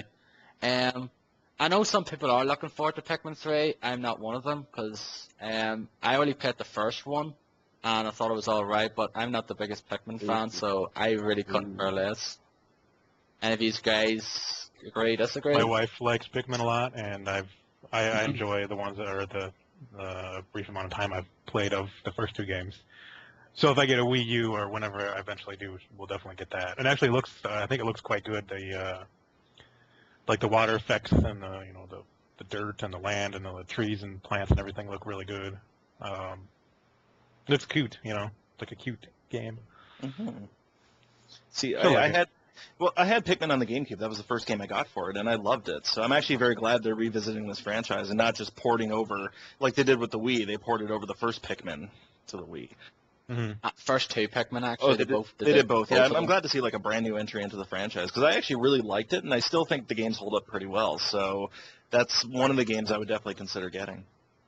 I've never played a Pikmin game in my life, so I can't really chime into this. Nah, like I didn't play a whole lot of the first one now, but I thought it was alright. They showed Batman. They had like Batman act. Yes. Like, Why? okay, like really, why did it go on for too long? They should just briefly mention it, but they pretty much were trying to sell us. Here's a game that's already out for the 360 and PS3 for a year coming up. Are you going to try to sell us the game again? For all people already, well, maybe for people who are holding off or somewhat, it might be okay. I haven't bought this game yet, but then again, you can just get the Game of the Year edition, which I think is out now for like half the price of what it'll be when it comes. Well, they were the way focusing they- on they were focusing on the controls. Like you can use the battering control with the Wii U remote. Yeah. I don't know. That looks a Yeah, little gimmicky. There was an interview with Reggie on Game Trailers that Jeff Keighley did, and Reggie was saying that it's a different game. Like Jeff Keighley was saying that why you're focusing on a game that's already out, and Reggie was saying, well, this is a different game. You got your armored suit and your new Of course controls he's gonna and say all that. So No, it doesn't look different, Reggie. So Yeah, stop no. your beat. It's gonna have a couple of add-ons. That's all it's gonna have. right, exactly. Yeah, Is it going to have the DLC I don't know. that No the idea. 360 No, no. one has? Like, they didn't mention anything about that. Now, I'd like to know that now. Is it going to be just a vanilla game? Because if that's the case, then I wouldn't care less. I just get the Game of the Year edition because it'll have all the DLC in that there. I'm not going to pay $60 for the Villa one version of it. It'll be a good game for those who either haven't played it or they don't own any of the current consoles, or the motion control with the Wii U control really sells them. Like being able to control the battering, that's kind of cool. Being able to control the hook shot or whatever, that's kind of cool. But I mean, really, it is essentially the same game with a couple of tweaks. That's all it is. Yeah. Mhm. And that's another game I have to go back and finish. Goddamn, yeah. So there's a few games I have to go back to. Dead Space 2 and Batman Arkham City. They're pretty much the ones that Dennis is pretty much going to be pestering me for Yep. next year, perhaps. Finish these games as soon as possible. And you God never damn finished it. Deadly Premonition either, which you absolutely No, need because to it pretty go much through just because that's a great game in my opinion. That game, fantastic. I know Derek hates it, but And Andy on the Radical Rascals podcast loves that game, doesn't he, Ben? He has to change his underwear every time he plays it. It is, for him, it's that good. Oh, I love Yeah, it. I really enjoyed that game. I've been Oh. promising him that I'm going to play it. I still have a copy. It's still shrink wrapped. I think you probably promised him for nearly every episode of it. It's like, I'll try to get to it once. It's like with the all gen gamers and Lord of the Rings. You know, it's eventually going to come to fruition, but it just hasn't. You know, I haven't gotten there yet, and I think just when I have the roster of games that I have, some have to take back priority.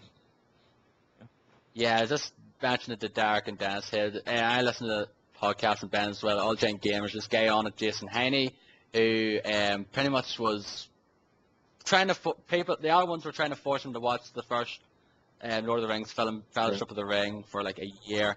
Just keep pestering him about it, keep pestering him. When are you gonna watch it? When are you gonna watch it? And he did there in February, I believe. Yeah, the kind of interesting thing behind it is that people started petitions, like with Petition Online, watch Lord of the Rings, and they got like 100 signatures, and people started spamming him with memes like, Jason Heine, why watch Lord of the Rings, and shit like that, and he finally caved, you know. Took a lot of pizza and beer to get him through it, but he managed. I think maybe the same will have to happen to me. Ben, get Deadly Premonition, or watch it, or play it, sorry. Well, at least you have it, though. He didn't have it. He had to get a loan of it from... I do have it, but I did promise I will play it, but it's just I have so many other games at this moment I have to get through. Yeah, which we'll talk about soon enough. Yeah, 3DS games were shown. There was New Super Mario Brothers 2, Luigi's Mansion, Dark Moon, was it? Luigi's Mansion, yeah, Dark Moon. And Paper Mario Silver Star, which I'm definitely getting that game. I love Paper Mario games. I love I hope after they do this one, I hope to go and do a new Mario and Luigi game, because I absolutely love those games on the GBA and DS. Mm-hmm. So hopefully they do a new one of that as well. Castlevania Lords of Shadow. Yeah, Mirror of Fate. That wasn't shown at the conference, though, but I'll talk about it probably a bit later anyway.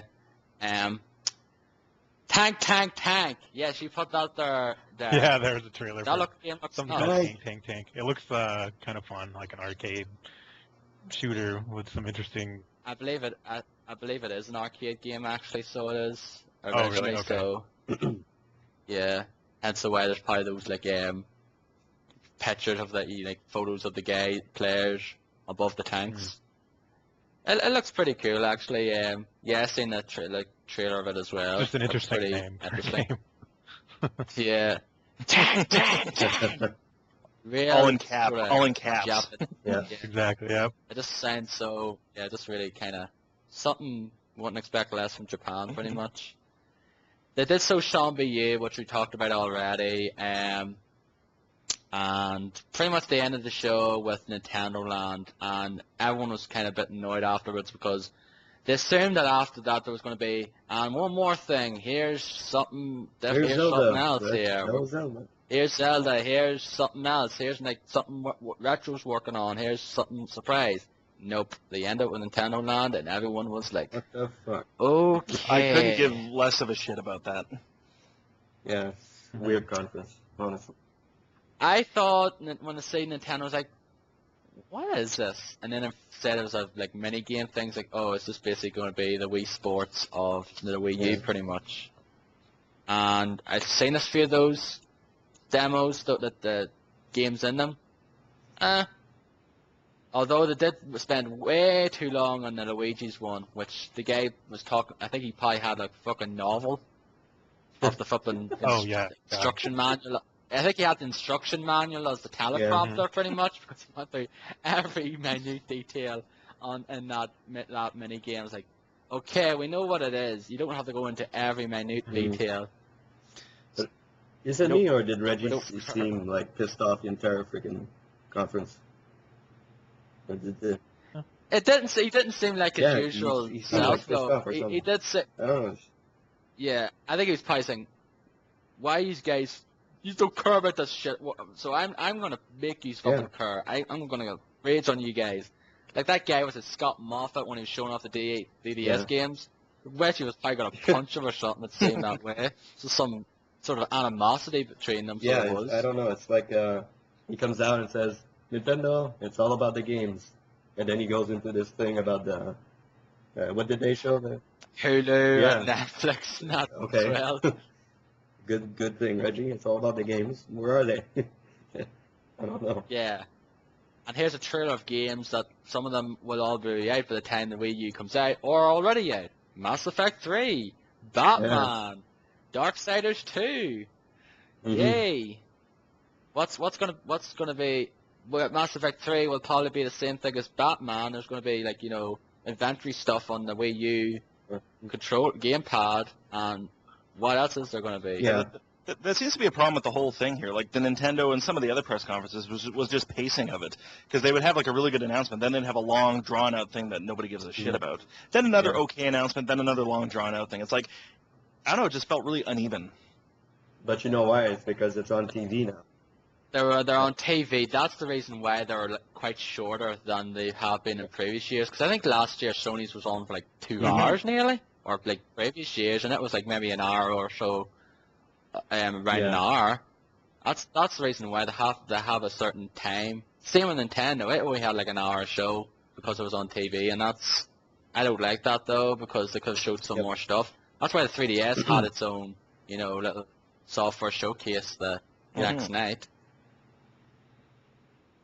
So anyway, that's pretty much all for the conferences. So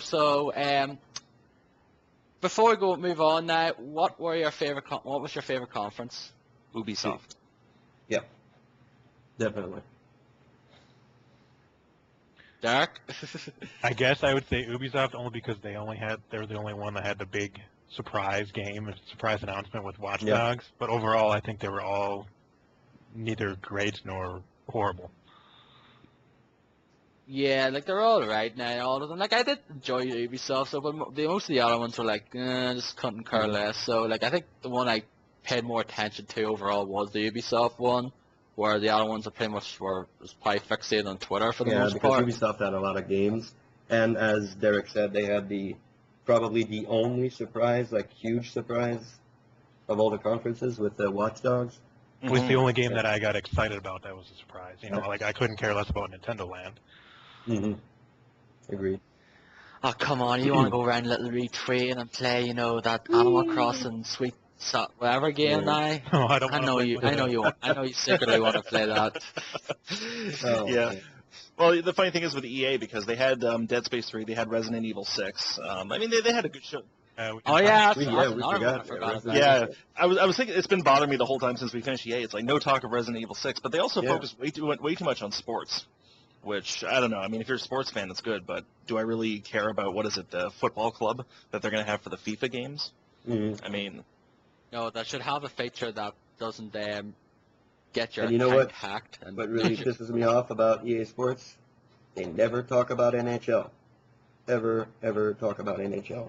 This is how Canadians rage. Yeah, this is Canadians rage right here. They never talk about NHL, and I think that's the game that's been like evolving the best, like evolving really good for EA Sports. Alongside FIFA though, because I think FIFA's gotten better over the years. Yes, I have to agree. But yeah, like NHL's been evolving since 2007. They've been like doing something new every year, like the stick, the motion stick, and all that. And they never ever talk about NHL, which I find really sad. Because it's America, even though it is shown worldwide though, but it's an American thing though, and the mostly stuff that talk about is America, like some of the stuff that's shown at the Microsoft conference conference. was in Los Angeles, for God's sakes, and the Kings are in the final. Why not talk about it? Yeah. It's But yeah, that's the case though. But like most of the stuff they show at the especially the Microsoft press conference at the entertainment part, they have these deals with Nickelodeon and all, like the ESPN and all that stuff. Like most of that's going to be just mainly maybe American based or in like North America, and none of us out here are going to get. Like we only got Netflix early this year. And these guys have had it for fucking way long. Netflix over here in Canada. Don't get me started, because in Canada we don't get like Hulu, we don't get HBO Go, we don't get like our Netflix is gimped compared to what they have in the States, and it's just like we're all raging on America now, so well, no, it's all out of envy. It's not hatred, it's envy. Yeah, and they introduced the NHL network, like whoop-de-doo. I can watch all those games pretty much for free here in Canada. We get I get all the Montreal Canadiens games on our sports network here for free. So yeah, I'm very excited about the NHL network. I really want to watch the Predators play the Devils. Oh my God, I'm excited. See, I'm not a hockey fan at all, but maybe that's because I live in Toronto. So I've learned. For you guys. Exactly. But yeah, this isn't sports talk. That's not where the podcast is going. Yeah, exactly. We had to rage a little bit. Yeah, sorry about that. Yeah. No worries, folks. So we'll have to read something one way or another now. So Resident Evil 6, Yes. it sounds like there's 3 Yes. separate campaigns where you play Yeah. as 3 separate characters. So kind of like maybe Resident Evil 2 where you played as Leon as one campaign and then you played as Claire and they kind of intertwined in spots. Mm-hmm. Sounds like it's kind of similar. You can play in a different order, though. You don't there might be a certain I think there'll probably be a certain order that they want you to play though to get the wholly everything right now. But I think you can play anyone at any order now. Like you can do Chris first and Leon second, or Leon first and Chris second, and I forget the other guy. Is that other guy is that the Wesker Sun Yep. guy? Is it? Yeah. The other guy, I forgot his name though. Yeah, I don't His name recall. escapes me because Johnny. I couldn't care less because I'm not a big fan of Resident Evil 5. I played through the game once and thought, okay, that's it. I don't have any really desire to play through this again. It's decent, but I like with Part 6 how they finally revamped the controls, because that was always the big problem I had with Resident Evil was the controls. Yeah. They've finally done it right. It looks like, anyway. Yeah, but Dead Space did that first pretty much, and that game came out, 4 years ago this year, and it finally matured and actually said, okay, we're going to make the controls now a bit more appropriate for this It kind took of them game. a while, but the demo for Resident Evil 6 is coming out on July the 3rd, I think, so I'm not going to judge until I've actually played it. Is that only Yes, for with if you have a Dragon's copy, Dogma players, Yeah. or is that for anybody? yes, I got a code of it with Dragon's Dogma, so that's how I know I'm getting it. yes. It comes with Dragon's Dogma first, I believe, and then I think maybe a few weeks later or so, I think it comes out for everyone. But with me and Ben have Dragon's Dogma, so we can try it out before any of you guys do, unless you get Dragon's Dogma between now and Which then. Which I I have opinions on, but I'll wait until we get to the game segment. Okay, right. Moving on now. Okay, next part is going to go through just certain games we've been looking forward to now. Just try to go through a list of them now, because if we go through each of them separately, we're going to go on for another 50 hours, and we'll be old haggard men by the time it Too late. finishes, pretty much. So anyway, Ben, I'll let you go first since you're the guest. So what are the games that you've seen at E3 that you're looking forward to? I mean, the ones we've trying already out? talked about are pretty obvious. So Last of Us, Assassin's Creed 3, God of War Ascension, SimCity, Watch Dogs, Rayman Legends, Zombie U. Those are all really good. The one I can't believe, when I was doing the list, it was 2 in the morning, and I can't believe I left out Borderlands 2, because I've been just gushing about that game, because I'm a huge fan of the first one. I put in God knows how many hours, so I've actually booked the week off work for September the 18th when the game is coming out, and I'm just going to co-op it just nonstop. It looks fantastic. They were actually doing actual gameplay demos of Borderlands 2, and a couple of my friends from Rip 10 actually got to play it, and they said it's really good. The missions are a lot more diverse. The weapon selection and also your classes are a lot more diverse, and also you can build up the skill trees with a little bit more variety this time. So definitely there's a little bit more customization this time around. So I'm greatly looking forward to Borderlands 2. I think we're all Yeah, are everybody pretty here. much, so we could just Exactly. lock that up. So definitely Borderlands 2 is one. Skyrim Dawnguard, the DLC. I've been waiting for God knows. It will have been about 10 months, I think, after the game comes out. When this finally gets released. No, it's Skyrim came out in November, and I think it's come out at the end That of hasn't the been month, confirmed. actually. They basically have been suggesting it'll be the end of June, but it's been a long time, longer than you typically have to wait for DLC. But it looks great. I mean, the trailer looks really good. I like the vampires versus humans kind of aspect to it. Dishonored looks amazing. Yes. Definitely want to get that. And those are my most anticipated ones. I mean, there's tons more, but I don't want to go on forever here. But yeah, what I walked away with was just a bunch of games that I know I'm going to have to buy, so I'm going to have to do some kind of budgeting. Like we all do because we're not rich now, unfortunately. Yeah, most of us are like, oh, it'd be great if we were rich and we could just buy these games, no problem. But the fact is, if we were rich, we'd run out of room Yeah, pretty fast. Exactly. yes. Dennis, despite the games that we already probably mentioned, what are some of the ones that you're looking forward to? Like Star Wars 1313's Yeah, one, Star I Wars believe. 1313. They didn't show a whole lot. Like they showed like the three of those snippets of the video game, but I heard a lot of talk about it, and I like the fact that there's no Jedi in the game. Like there's no signs of Jedi anywhere. It takes place between episodes 3 and 4, so that makes sense since they're extinct or they're apparently extinct across the galaxy. Yeah. So that makes kind of sense. Um, they're doing it on Coruscant, like the bowels of Coruscant, a little bit like they said it would be like the cantina on a Tatooine, like the seedy, shady place that things take place in. Um, very much looking forward to this. It looks a little bit like Uncharted if you see the guy jumping on the ship and all that stuff. Looks a little bit like that, but I think it'll be great to play as a non-Jedi character, a bounty hunter going through. It is It a is a bounty bounty hunter hunter, now and you they play confirmed as. that Yeah. 100%. They're not saying who or which, because some people are pressing him on, like, is it Boba Fett? Is it, it's like, we're not saying, we're not going into detail, we're not, doesn't look like Boba Fett, but, who knows. That's very interesting. Beyond Two Souls, I think looks very good. The Ellen Page game. They didn't show a whole lot, but if it's like Heavy Rain, which it's from the guys who did Heavy Rain, so looks interesting. What's The Amazing Spider-Man? I don't know if you guys have seen any gameplay from that game, but yes, it's a spin-off, not a spin-off, but a direct game from the movie. But they're doing like it takes place, I think, a couple of months after the movie finishes, and like they face he can go around the New York City, like zipping through New York City, free roam. He has missions that pop up, and you can go do these missions like save citizens or confront enemies and stuff like that. That looks very interesting. I'm glad they're going back to that actually. Tomb Raider, which demo looks fantastic.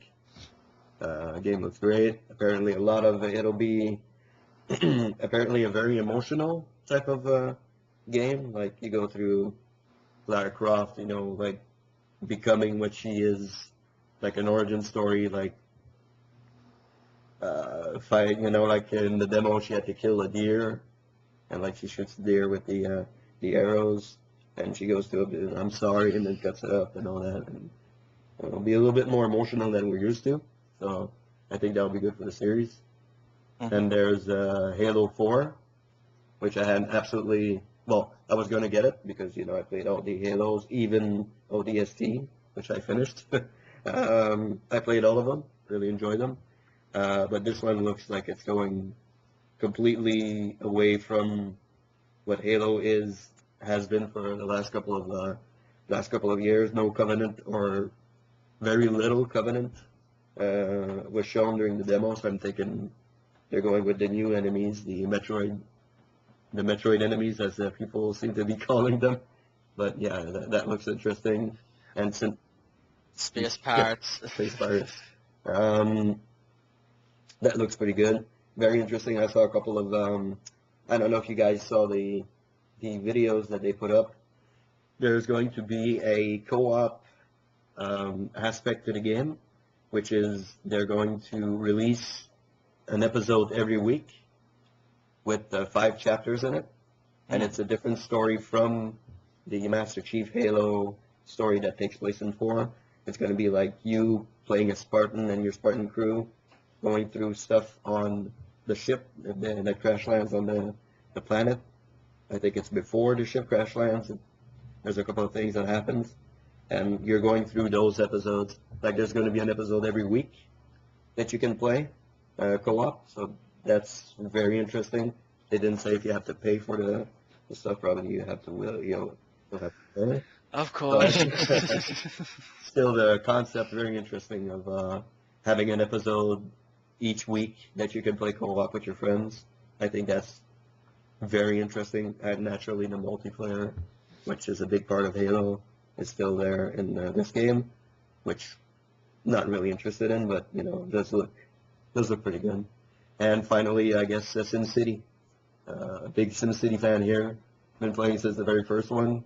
I think Ben mentioned it playing during class, during my computer class. I used to bring the diskettes and put them in the computer and play SimCity. This totally dates us too, because who uses the word diskettes anymore? Yeah, exactly. That dates us pretty. Yeah, floppy Yeah, disks exactly. or whatever. With the SimCity, correct me if I'm wrong, but is that also going to require, because it's mostly single player, but there is kind of a multiplayer component, but is it going to require a constant internet connection? I heard different things about that. I don't know. I don't know if it's going to require it. I know there's a multiplayer aspect to it. Like in the trailer demo thing, they build like an airport together. Mm-hmm. Like they have a certain amount of time to build the airport and get it done, get it running, and that's a multiplayer task that they have to do. I don't know if it's going to be like Diablo where you have to be constantly connected to play. Well, I hope not, because we know how it went for Diablo. But let's hope that it's you can play your little single player offline if you want to, and go online with your friends to build a city or something. That's interesting to me. If people play that game, go online, build your city with your friends, and your friends go on and put some stuff in. You put some stuff in and stuff like that. That's very interesting. I'm gonna totally troll people and just send monsters and earthquakes out onto their cities. Just like ruin everyone's Minecraft and city. going there and destroy it. Yeah. Ruin everyone else's Exactly. And I forgot to write it down, but Injustice, Gods Among Us. Mm. Yeah, that's right. Very interesting. Very interesting concept with the DC heroes. Apparently, Ed Boon says it has nothing to do with Mortal Kombat, like completely apart from Mortal Kombat. It's different control scheme and all out there. He said Like three button gameplay. Like it's supposed to really make it more easy for people to play than Mortal Kombat. So that's pretty interesting. I'm not a fighting game guy, but that looks very interesting. Looks very good. And apparently Superman will not be overpowered against Batman or Solomon Grundy or whatever. And they actually asked him, is Joker going to be in the game? Well, duh, what do you think? Harley Quinn's in it, so what do you think? Or is Lex Luthor going to be in the game? Well, just try and guess if they're going to be in there, So, yeah. That's gonna be the real obscure DC. Yeah, of course they have to pump out like more obscure DC characters than people might know, But that's still pretty good. I'm looking forward to that one. I'm not a big fighting game guy, but that looks interesting to me. And I think if I Booster Gold in the game, then I'll try it. Hey, sorry, what's Booster that? Gold. Yeah. You probably don't know Right. No idea who that is. And of course the rest, Watch Dogs, NFS Most Wanted, Last of Us.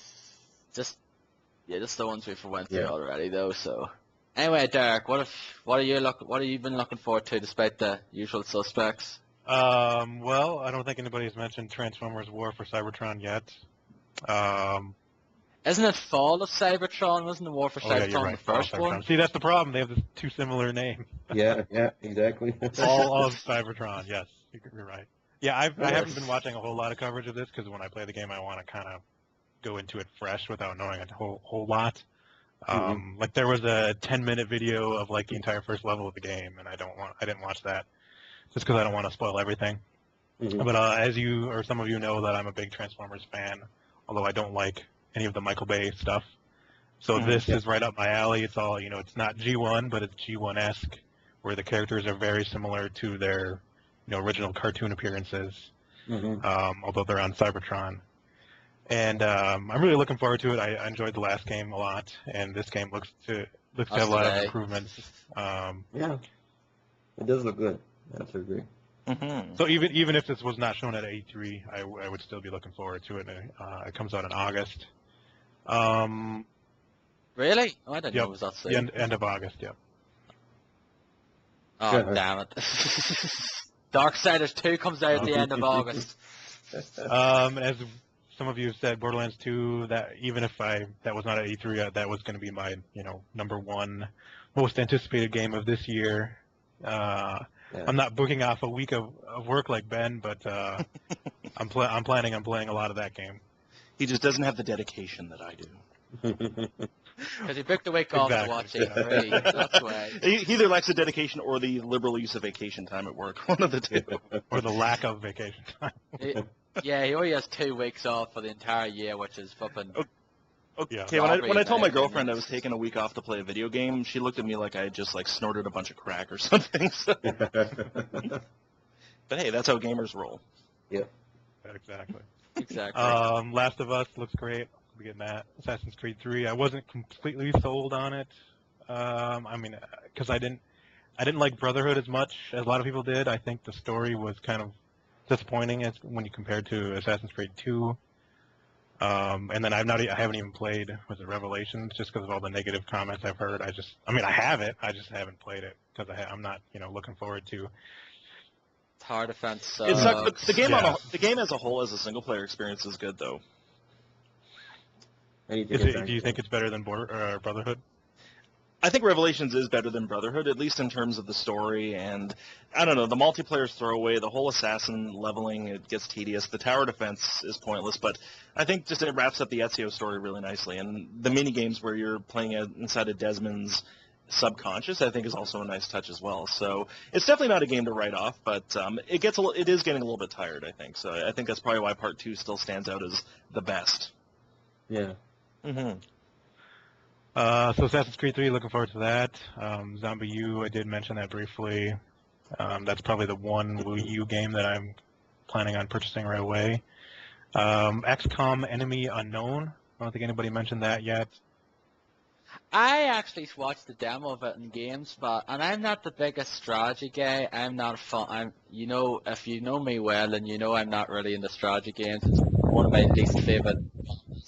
Watching it though, I actually thought this might be one I Yeah. actually might enjoy because it is turn-based, so I don't have to fucking rush my ass like an RTS now. So it could be one actually. You never know. It does I might look good, actually yeah. try out. Yeah, I've never played any of the XCOM games, but I do like the strategy games like that a lot, like Final Fantasy Tactics, Super Robot Wars, Fire Emblem, those types of games. So looking forward to trying this out. Firaxis is doing it. That's Firaxis is doing it. So if you enjoyed the Civ games of recent years, then I'm sure Mhm. you're going to enjoy this. Skyrim Dawnguard, looking forward to that, definitely. Tomb Raider, that was mentioned. And then South Park, The Stick of Truth. Yeah. There wasn't really much gameplay or any gameplay footage shown, but there was, there were people talking about it and talking about it in interviews, and it sounds like the best South Park video game that, you could want.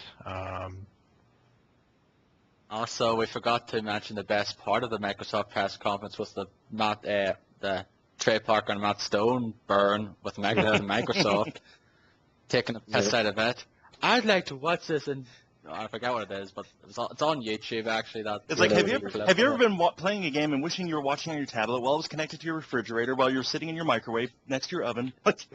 Yeah, yeah. That's like while sitting in your mic, sitting in the refrigerator. Yeah. No, but the Stick of Truth Awesome. trailer was fantastic. It's also going to have Kinect voice integration, so you can actually talk to the characters and they'll respond back. And apparently the highlight is you get to call Cartman a fat ass and he'll respond to you.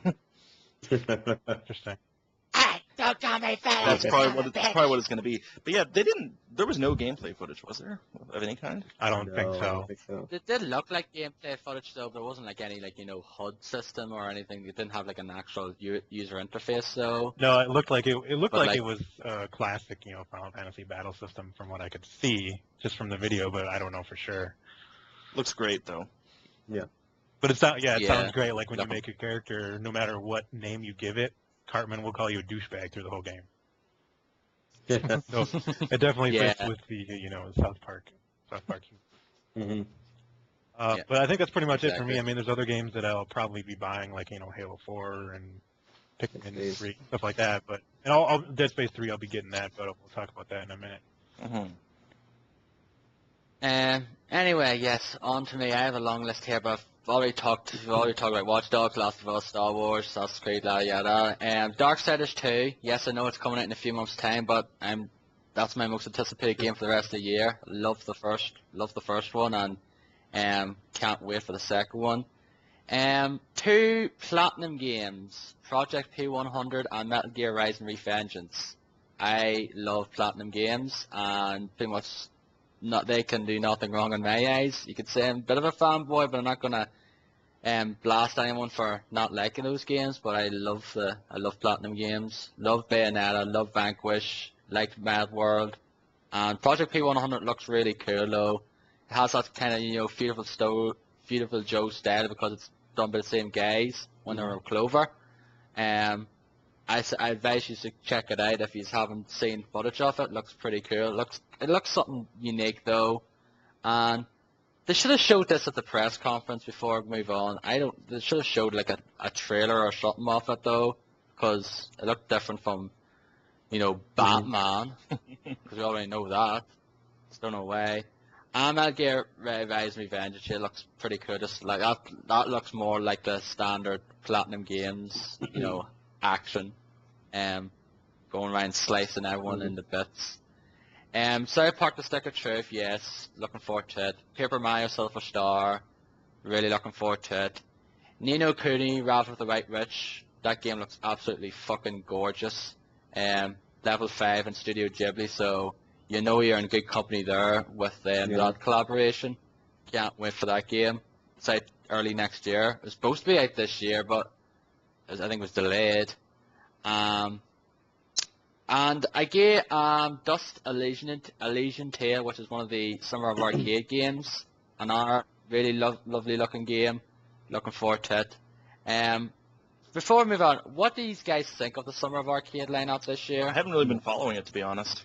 Yeah, I don't even know what's in it. Well, there's Dust and Elysian Tale, there's Deadlight, there's Tony Hawk HD, there's Racketeer, and Hybrid, which is the Fifth Cell game, which was a beta footage of it shows like this one you like go from cover to cover in this like zero gravity sort of space pretty much. That's the game. It's funny, outside of Tony Hawk, I haven't heard of any of those. I heard of Hybrid and Tony Hawk, Yeah. but I think Hybrid is the only one I'm looking forward to. The rest, don't really care. I think Deadlight is the I'm only not one that I'll be getting, for sure. I'm getting Dust and Deadlight. I'll probably get Tony Hawk as well though, but the other two I really couldn't care less about, quite frankly, for the time being. Never know. But Dust Elysian Tale looks really cool. If you've ever played a game called Mirror Master the Demon Blade on the Wii, it looks a bit similar to the nice little graphical style to it and like hack and slash combo action. And finally this game called Hell Yeah, which looks nuts. You play this like undead rabbit, and it's like I think it's published by Sega, and it's another Xbox Live Arcade game. Which I'm glad to see there's actually a few Xbox Live Arcade games coming out now over the coming, so I'm actually looking forward to, because I don't know about you guys, but I think Xbox Live Arcade this year has been very, very poor. They're really good, actually. There's one coming out that no one talks about, and that's Dungeon Fighter Live. Oh, is that coming I've out? never fucking heard It's of coming out. It's coming out. They say in July. But there's this incredibly popular online game. It's like a side-scrolling beat 'em up. Think of like Streets of Rage, combined with like the leveling, looting, crafting of like a Final Fantasy game. Yeah, So- I played that at PAX 09, and I played it briefly when it came out on PC. But if it's on Xbox Live Arcade, I'll probably play a lot of that. Yeah, well, there's Dungeon Fighter or Dungeon Fighter Online. Like, it's huge in, like, Korea, Japan, Taiwan. It has over 3 million users, but it's coming to the console in July, and I just did a piece on that for Ripton, and I loved what I saw, like, just from the trailer alone. So that's going to be a good one to buy. It's going to be out early July. Okay. Right, I'll have to keep it. I never heard of the game, quite frankly, so... Before that's yesterday, something new neither to have me. I, and I'm just, like, now gung-ho for it. Okay. I'll have to check it out Yeah, then, see it's what it's definitely like. It might fun be if you something like up my alley. beat 'em ups, like Streets of Rage or Final Fight. And it does have 4-player co-op, Yes. so you can play it's like a role-playing game, so you can play in a party, but you can do a co-op online or locally. From my Nice. experience, it's kind of like an MMO type game, only it's a beat 'em up. Yeah. Okay.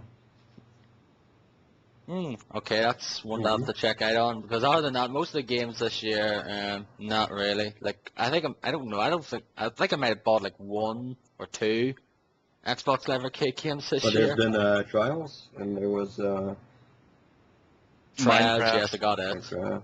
Hmm. Yeah, But I didn't get I Minecraft. think I only bought trials, if I remember. Yeah, I don't think I might have bought some other one that was on sale, perhaps, I forget. But other than that, nothing really. But that's pretty much all. Again, there's a lot of other games that I probably forgot all about, though, but those are the sort of ones that sort of stood out to me anyway. So anyway, before we go into sort of what our game of show is, what was the most disappointing thing of E3? I'll just go first here. Nintendo press conference, already mentioned it. I just thought they were going to bring more to the table. It wasn't a horrible conference now, because by God, they've had worse conferences. 07 and 08, they were worse in my opinion. The 07 one, which was pretty much, hey, the Wii sold, let's pat ourselves on the back, and then that was like the Wii Fit, and then 08 was like Wii Music, which I think no one could care less about that game. I don't think it did that well anyway. That game was so a turkey. that goes to shit. Total. Yeah, total turkey. Yes. Dennis, what's your most disappointing thing of Well, E3? I know they're not used to showing stuff at E3, but no GTA 5 at all. Like nothing. Absolutely nothing on the game. Like no trailer, nothing at all about GTA 5. That's kind of disappointing to me anyway. Probably not coming out this year, but who knows, all the rumors that it's coming out in October, and it's not coming out in October, it's coming out next year, so, I don't know. They like zero, nothing at all from GTA 5, that's all. May 2013. That was coming out. surprising. Actually. You figured they would showcase something of it. Yeah, there's nothing at all, not a trailer, no word at all. But Rockstar don't really have a tendency to show a lot of stuff off their games anyway, up until like very close to their release. Like GTA 4, they all really all they showed was like those trailers. But GTA 4, they did But, show it at the Microsoft press conference. And Peter Moore rolled up his sleeve and had that tattoo there. So that's... Yeah, but that was it. It wasn't Yeah, I know, like footage but of it or still. anything like that. It was just basically saying, "Oh, we've got exclusive rights to. It's coming out the same day as the PS3 version, and we've got time exclusive DLC for it as well." That's pretty much it. But yeah, it's just you thought it would have been some sort of mention perhaps, but no, nothing. Derek? Well, I will say the Nintendo press conference. I haven't been much of a Nintendo fan since the GameCube, but this was their chance to sell me on the Wii U, and I think overall they failed. Although after the press conference, I looked into the Zombie U game and the Lego City Undercover game, which both look really good. That's another game that's another game. Right, it's like forgot to mention. GTA, but with Legos. Just pretty much. basically, yeah, it's just Grand Theft Lego. Everyone's. So yeah, this was their chance to wow me, to get me excited about Wii U, and I think they failed miserably at that. I know a lot of people would agree. They like Adam Sessler said, they closed their press conference with a fireworks display inside Nintendo Land, which was. That's right. Yeah, I forgot about that. I was like, which, as you said, was forgot about flaccid, that. and I have to agree completely with that. Yeah.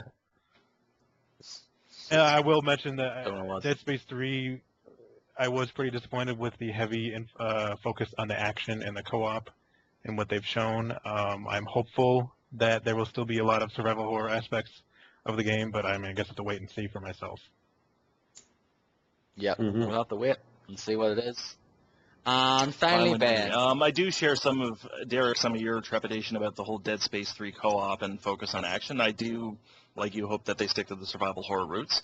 My biggest disappointment was, I would say, probably the Microsoft conference overall. I mean, they've been playing it safe and kind of coasting these past few E3s, and there was really nothing revealed that made them stand out. And I think at a time when, say Sony's got a lot of heavy hitters and a lot of really good exclusives, Nintendo's got their new console coming out, this would have been a great opportunity for Microsoft to wow us and really show everyone that the Xbox 360 is still a going concern, and also that there's a good future to look forward to. And just they didn't really give us anything that surprised us, and just the whole press conference felt flat to me. Yeah, as I said, it wasn't that great though anyway. But like, I think it was all right, better than last year, like I mentioned earlier. But it's just nah. Mm-hmm. Yeah, and I just think what they're focusing on, the whole multimedia, the whole smart glass and Xbox Music. I don't know. For me, it's just when I watch E3, and this is just a personal preference, I come for the games, and I don't use my Xbox for anything but gaming. So for me, really, there was very little interest. I think I found something in Nintendo's that I really liked. I found something in all the others. The Microsoft is one I walked away from just feeling meh. So I only use it for gaming and Netflix, but then I actually use my iPad now for Netflix. I don't use my Xbox for anything else because it's a 2009 model, so I'm just worried it's on borrowed time, so I don't want to leave it overheating while I'm watching a movie. Yeah. Oh, so you don't have the Xbox 360? No, I have the red then? Resident Evil 5 edition, which is still going strong. I've had no problems with it in the 3 years since I bought it.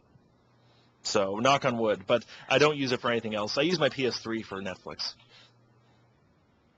And then you actually had a launch one, like not launch one though, but like the one you got on August 06, but then recently, not a long time ago, you got the Xbox 360. I got it, one, didn't not you? too long ago because it was really suffering. It was really stuttering through some games.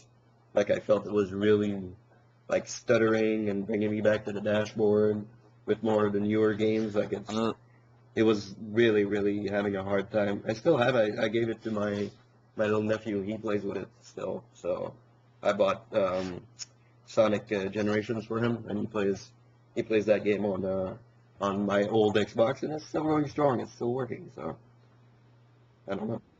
Yeah. You're one of the lucky ones then, pretty much. What about you, Derek? Have you had any? I have a 360 launch woes? system, which I've got the red ring on twice, so I'm on my third one now. But it's still, ever since the last red ring, it's been running pretty well. Although I do have a Slim as well, which my wife got for free when she bought a laptop from Dell last year. I have that one upstairs, and we use both of them for, well, the one from upstairs we only really use for Netflix, but we definitely use the one downstairs for Netflix and games and HBO Go and stuff too. Mm-hmm. Yeah, this is pretty much, I think it's like my fourth one as well, because, yeah, I think it is my fourth one, because I had the thing one which I had to trade in, had to switch with game after a few months, and then Red ringed on me the week before Mass Effect came out, which I was really annoyed at. Then that one died again when I got refurbished, and then I got in like an arcade unit just on eBay, so I did, and then I just traded that in with my old hard drive when the Xbox 360S came out, and it's been going ever since, and that's been that 2 years coming now. I feel lucky. I've only been through. I still have my first and only Xbox 360. Still works well. Yeah.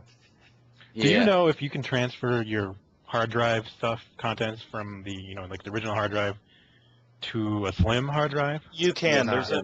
There's a transfer cable that actually, because if your console dies, you can't really do much with it, but your hard drive, it's separate. So there's a cable that you connect to the port in your hard drive, and then it transfers the data to your slim. It's like $25 for the cable. Mm-hmm. Yeah, I did that with mine. Like, actually, the guy, when I got that Xbox 360S, he said, you need this cable, though. I think I had to take this cable off it, but then I actually had one before because I had to transfer one from like the 20 gig to the 120 one, I believe it was. And I actually just used that one I had already, and it worked perfectly. So he was basically bullshitting me, and I just took that back then and got my refund. But you can't use the same hard drive on a slim though, right? No, they're different. Like the original hard drive? Yeah, okay, that's what I thought.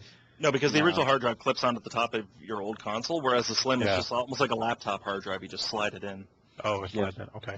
Mm-hmm. So anyway, what was our finally here on E3? What was our game? What was our favorite game? What was the one that stood out to us the most, pretty much? Ben? You know what?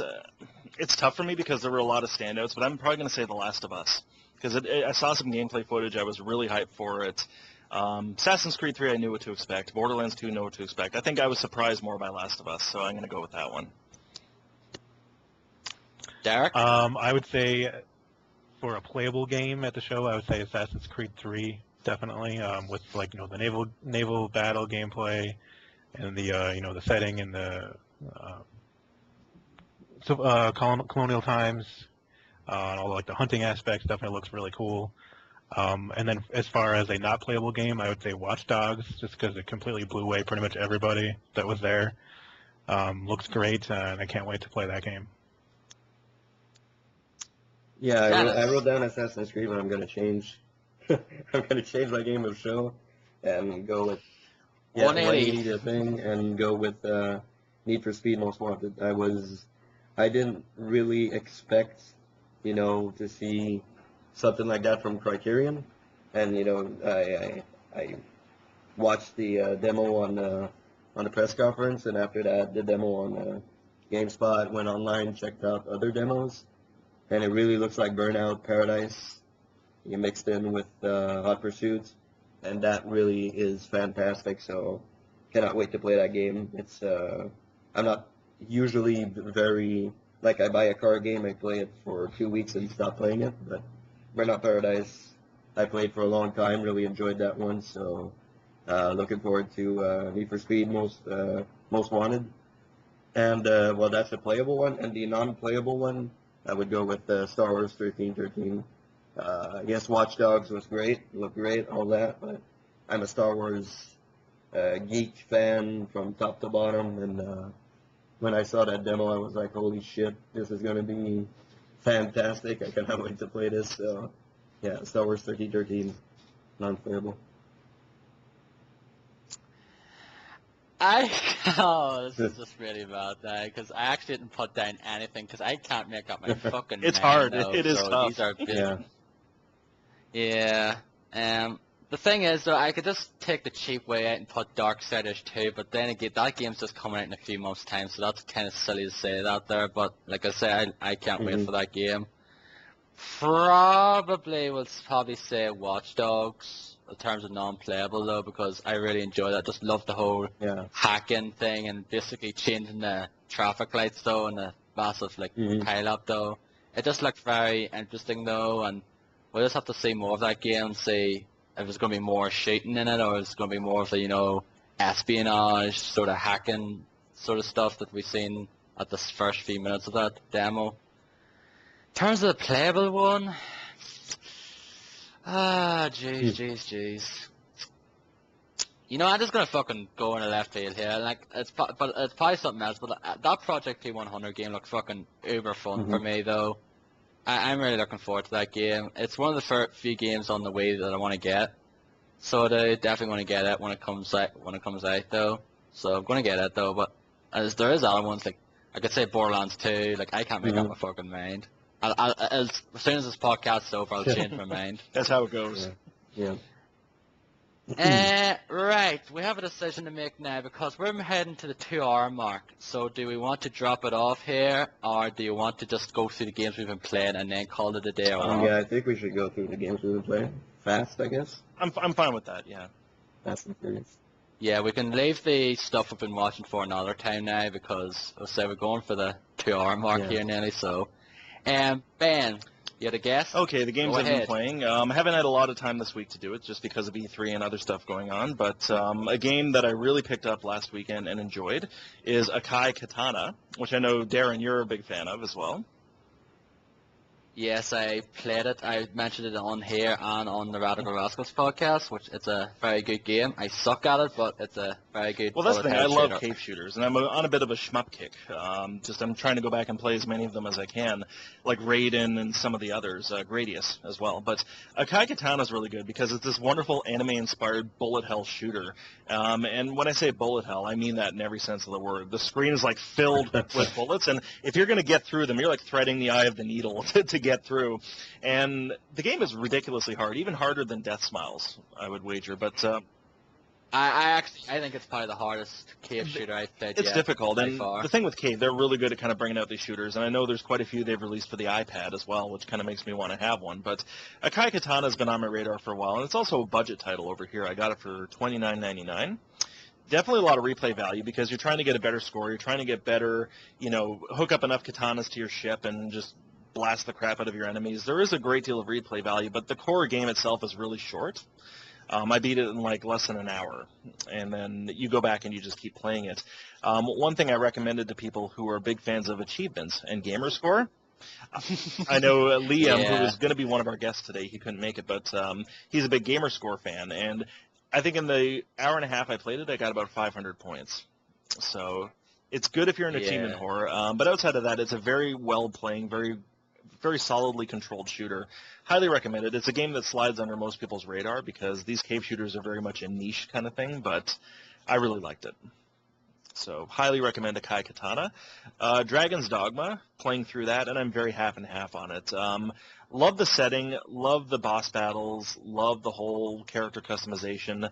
The gameplay is very hit and miss. The questing system is very glitchy. Your map disappears. The objectives become very unclear. You get lost quite a bit. The weapons and what have you are kind of generic for the genre, but overall, it's a very good game. Graphically speaking, it has a lot of glitches, a lot of hiccups. Like enemies fade into the geometry. Sometimes you do as well. But overall, it's a decent game. I would probably say if I had to choose, it'd probably be like maybe a 6.5 to a 7 out of 10 would be. I only played an hour of it though, like a few weeks ago, and haven't. Yeah, touched it it's one of those since. games you have to really dedicate yourself to because you can't just be willy-nilly and play like an hour here, an hour there. You got to really immerse yourself in it.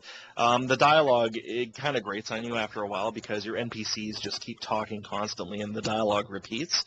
The pawn system I do like. I think it's an interesting way of kind of introducing kind of an indirect co-op to it because you can lend out your pawn, which is like an avatar, an NPC avatar that you create, and you can also hire other people's as well to help you in your quests, and you all benefit from it. So it's a very good kind of cooperative system that doesn't require you to be online at the same time. So Dragon's Dogma, I'm still kind of grinding through that. I'm working on a review, and it's just taking forever. So I'm hoping to finally have that done this weekend. And the last one I'll touch upon is Duke Nukem Forever. Have any of you played that game? Yes, I played it. Just a demo. So I must be in the minority of people who think it's not a bad game. I don't think it's actually that bad either, because I played some of it as well and I thought it's decent enough though, because I have played a lot That's worse. the thing too, and I'm not comparing. I think there's two mistakes you can make going into a game like this. One is thinking that 14 years in development makes it the best game ever, and two is that it's going to try to hold its own against, say, a Call of Duty game or a Battlefield game. Mm-hmm. Neither is the case. The selling point for Duke Nukem is the fun, the dirty humor, the crude jokes, the cheese factor, which is huge in a game like this.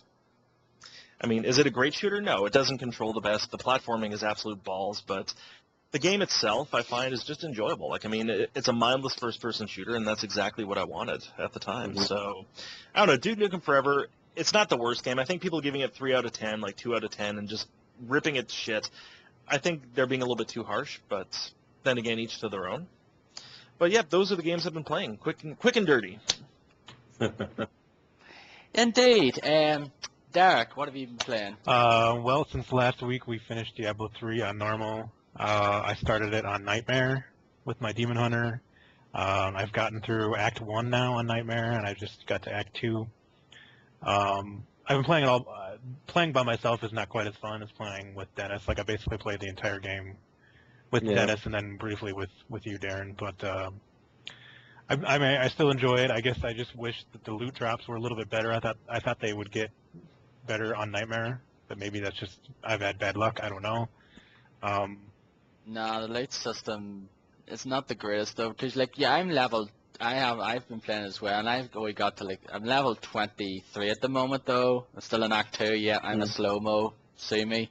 But the loot system in it is kind of good because you're still getting stuff from there from level, 10 levels below you. It's like, why? Well, either that or you're getting stuff for a different character that than you. Like Yeah, getting yeah. stuff for a different witch class, doctors yeah. and monks and That's one of the problems I barbarians. have with that is getting you get loot for like what towards the end when I was playing with you there, Derek.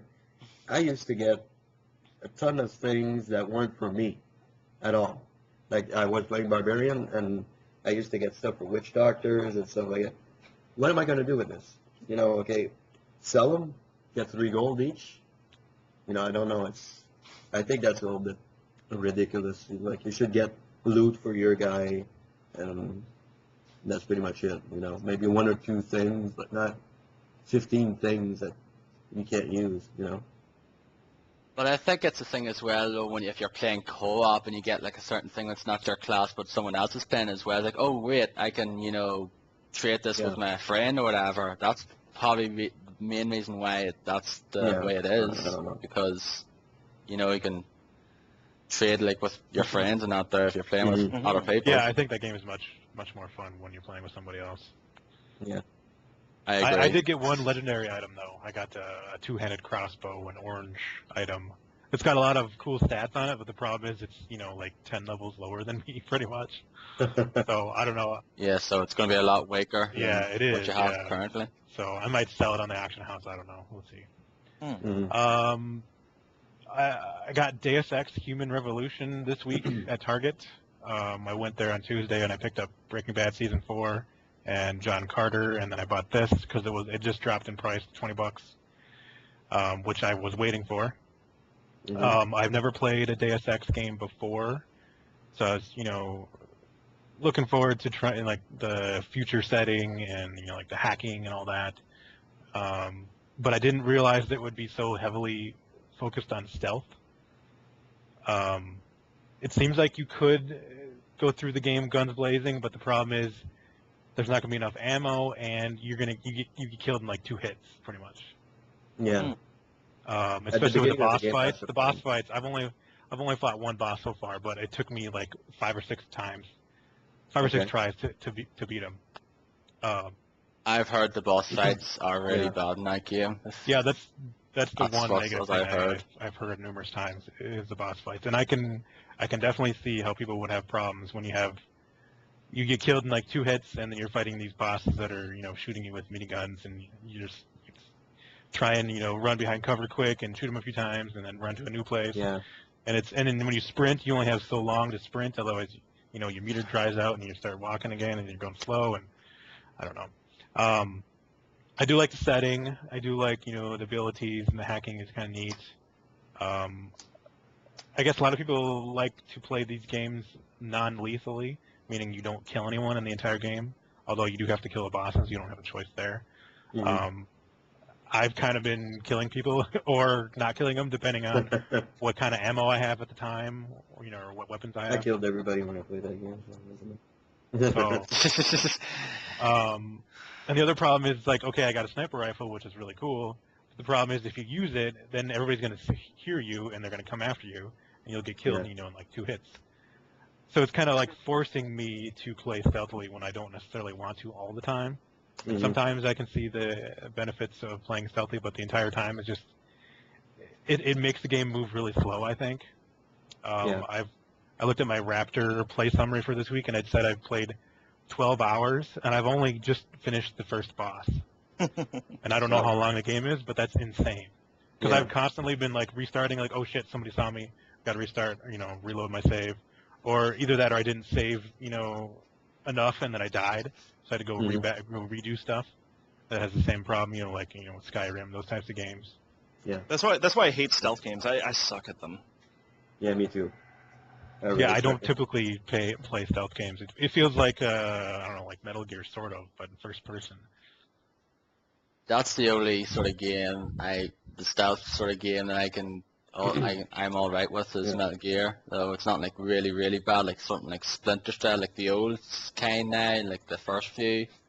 Not like the Conviction one, but I'm not really a fan. I don't mind. Not really. Don't mind stealth though, but I want to go out and play every stealth game there is. And I played like a bit of Deus Ex Human Revolution, when it came out, and I had to play more of it though, but I didn't really like the whole stealth mechanics in it though, because You can go be really, really like covering and trying to avoid, and then all of a sudden you just get spotted out of nowhere and just like great. And I'm see, I screwed. don't know, maybe it's just because I'm impatient or I have ADD or something, but it's like I don't enjoy like just waiting and just constantly trying to get around people. I'm more of like a guns blazing type person. Yeah, So me too. stealth games just don't suit my personality. Yeah, I have to agree. I'm very impatient, and that's another thing I don't like about platformers, is having to wait for the platforms to move so you can jump on them and stuff. That does not appeal to me. So I mean, I like the game, but I wish it didn't rely so heavily on stealth. And it's kind of like the game almost forces you to in spots, because you can't just run in and gun blazing, because you get shot and you'll get killed right away. So I mean, I'm playing that through. Actually, I got to a spot yesterday where there's a side quest that glitched out on me. There's a room that is supposed to have 6 guys in it, and you have to take out all the guys except for one, which you have to leave alive so that the agency can, recover him for a witness protection program or something. One of the guys glitched out, and he's in like a completely different building that's like 100 meters away, and you can't hit him at all. Oh, goody, that's great. And it's like that's the only thing I have to do is kill this one guy, and then I'm done with the quest. And I've been trying these different strategies, trying to use a sniper rifle to shoot him from really far away. The problem is you can't really get high enough to do that. Or some people have said you could go back to your apartment and then reload; it might fix it. I've tried that and it still hasn't worked. So I don't know. That's really frustrating me right now, and I don't know if I should just say screw it, or if I should just keep on trying. I don't know. Because there's also an achievement for finishing that quest, and that's the last thing I have to do. So, I don't know. That's weird. Okay. Yeah. And I got Aliens Infestation for DS. I got it. I got it from Half Price Books, which is a local used bookstore that also sells UCDs and movies and games for $15. And I'm really, really enjoying it. It's kind of like a Metroidvania style game, but with aliens. And really hard. Yeah, it is quite hard. I just finished the second boss fight. I'm on the next 3rd level. Actually, it's the first level all over again. You just have more powers. Basically, you have a squad of 4 Marines, and once all of your Marines die, then you're dead. That's it. But you do find, like, say if one or two of your Marines dies at a boss fight or just in the level, you can run into other Marines that are in the level that are just like hanging out. It's like, hey, you want to group up? Let's go. Are you sick of you're sick of waiting for your other squad? So why don't you come with us? So you can kind of get your guys back. So like in both of the boss fights I've gotten to so far, I've lost 2 Marines, but I've been lucky to find 2 other ones throughout the levels now. So I'm back up to 4. But I really like the Aliens universe. And so I really like this game because it has the same, sounds from the movies. It's got the motion tracker sounds and the pulse rifle sounds and everything. It's really neat. The gameplay is really good, although I do wish your guy was a little more mobile. It's kind of hard when you have a huge boss coming at you to dodge out of the way sometimes. Yeah. Especially if you have to shoot at an angle, which can be tricky. But, it's a pretty good game. I am enjoying it.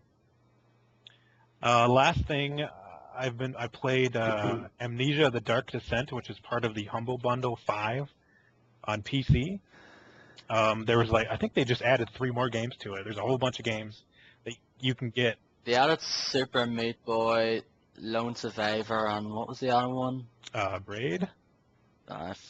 No, Braid was on it already, I believe.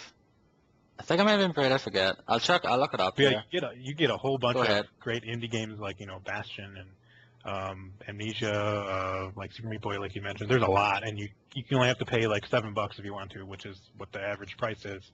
But then if you pay more than the average price, you get, 3 or 4 other games as a bonus. So I bought all those games from the Humble Bundle, and I've been playing. I briefly played Amnesia: The Dark Descent for about an hour or so. It's Have you shit your pants? No, you know what? I don't find it as creepy as a lot of people say that it is. It's a first-person survival horror type game. So far, I don't think there's any combat in the game. You just have to run away. There's no combat whatsoever. You basically just have to avoid these enemies like surf around the area that you're in, though, and that's pretty much the It would be a new to scarier the game if you didn't read all the stuff on the internet beforehand and kind of knew what to expect from it. It's one of those things where I've read so much about it but never played it. I don't think I'd be scared going into it. I suppose that could be true. I haven't really run into that many enemies. The couple times I did, I was like, holy shit, what is that? And then I kind of ran away. So, I mean, I guess it did kind of work a little bit there. It definitely does have a nice, creepy atmosphere, and you have to make sure you have a light with you or that you're in a room that's well lit. Otherwise, you start going insane, and you like black out, or your heartbeat goes too fast, and you could die if you don't have enough light in the room. So, I mean, that aspect of the game is pretty interesting, but I guess I don't find it as creepy or as scary as some other survival horror games like the first Dead Space, or like, RE4 or the earlier Resident Evil games. But it's not bad considering I probably only paid like $1 or less for it when you consider how much I paid for the other games. So I definitely, I would recommend everybody get the Humble Bundle 5, even if you have a couple of the games, because you're getting a great deal. And like Bastion, I know everybody loves that game, so I'm gonna finally try that and see what's so special about that. And plus, it's other too. Just don't set your bar too high now, because if you do set it too high, you might end up saying, "What's so great about this game now?" But I really enjoyed Bastion. Just really kind of something different. Like I love the fact that the whole game's kind of narrated for you. Like if you pick up a new weapon, it basically explains that you just picked up a new weapon and things like that. There now, it's really kind of a unique game in that there. I did play the demo on Xbox Live Arcade, and I didn't think it was all that great. But now that I have the full game, I think maybe I'll give it more of a chance and see how it goes. Yeah. It's like about maybe 4 or 5 hours. Oh, probably. really? I thought it was longer than that. Yeah, but there's a new game plus though as well though. Like there's 2 sort of different choices at the end now, so you can go through the game again and choose the other end. Like it's a game. That's another game that has pretty easy achievements on Xbox Live. I guess my main problem with the demo is when you were fighting enemies, you would roll out of the way to dodge attacks, and then I'd fall off the world all the time. I don't know if that's the case in the full game, but I'll give it a try. Well, yeah, there's some areas that's kind of the problem though, because there's no barrier, pretty much. Well, that's pretty much all I've been playing. I'll go next then, because Dennis doesn't really have that much from what I can see here. I played a game from my summer backlog challenge, which is going around YouTube and elsewhere. Ben is taking part in it. I played it and finished my first game from the list, and it is Mirror's Edge. And good God Almighty, I thought this game was really annoyingly hard. Not annoyingly hard, just frustrating. The controls are a bitch sometimes. I wholeheartedly agree with that there. Like, some people really do love this game. I could see why in a certain perspective though, but I just feel that A, the controls are kind of broken sometimes, and B, the areas just look the fucking same. Like, I know it's this kind of like stylized city world pretty much, but you're just going through the same sort of looking areas though, like this whole array of whites and reds and blues and oranges and all there. It looks really repetitive though, and that's one of the problems I had with Fear as well, because certain point in that game you're pretty much going through the same flipping offices and corridors for like a majority of the game, and it's kind of the same way I have here. But like I did finish it there during the week though, and I did enjoy it, but I don't think it's as great as people say it is. I think it's one of those probably cult classic games, but I did enjoy my time. Would I play it again? Hell no. No way, because there is certain parts of that game that got really annoyingly hard though, especially the points when you have to avoid the enemies or like disarm them out there. Like there's certain points in that game you have to try to disarm enemies, and sometimes you feel like you press the button at the right point, but it didn't disarm them. You just get hit then, or got shot at. And there's some parts as well where the enemy's it doesn't, like, you can't lure an enemy in, it just basically stands there and shit, and you have to try to avoid and walk up to it and like beat them down or like disarm them or whatever.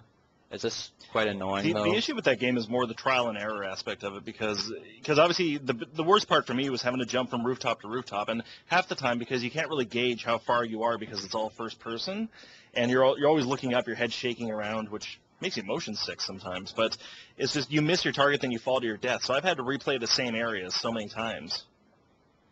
Yeah, that's the problem I had as well. There are certain points in that game that had to do certain parts like that several times over because I like get jumped or missed a thing by like a millimeter or whatever.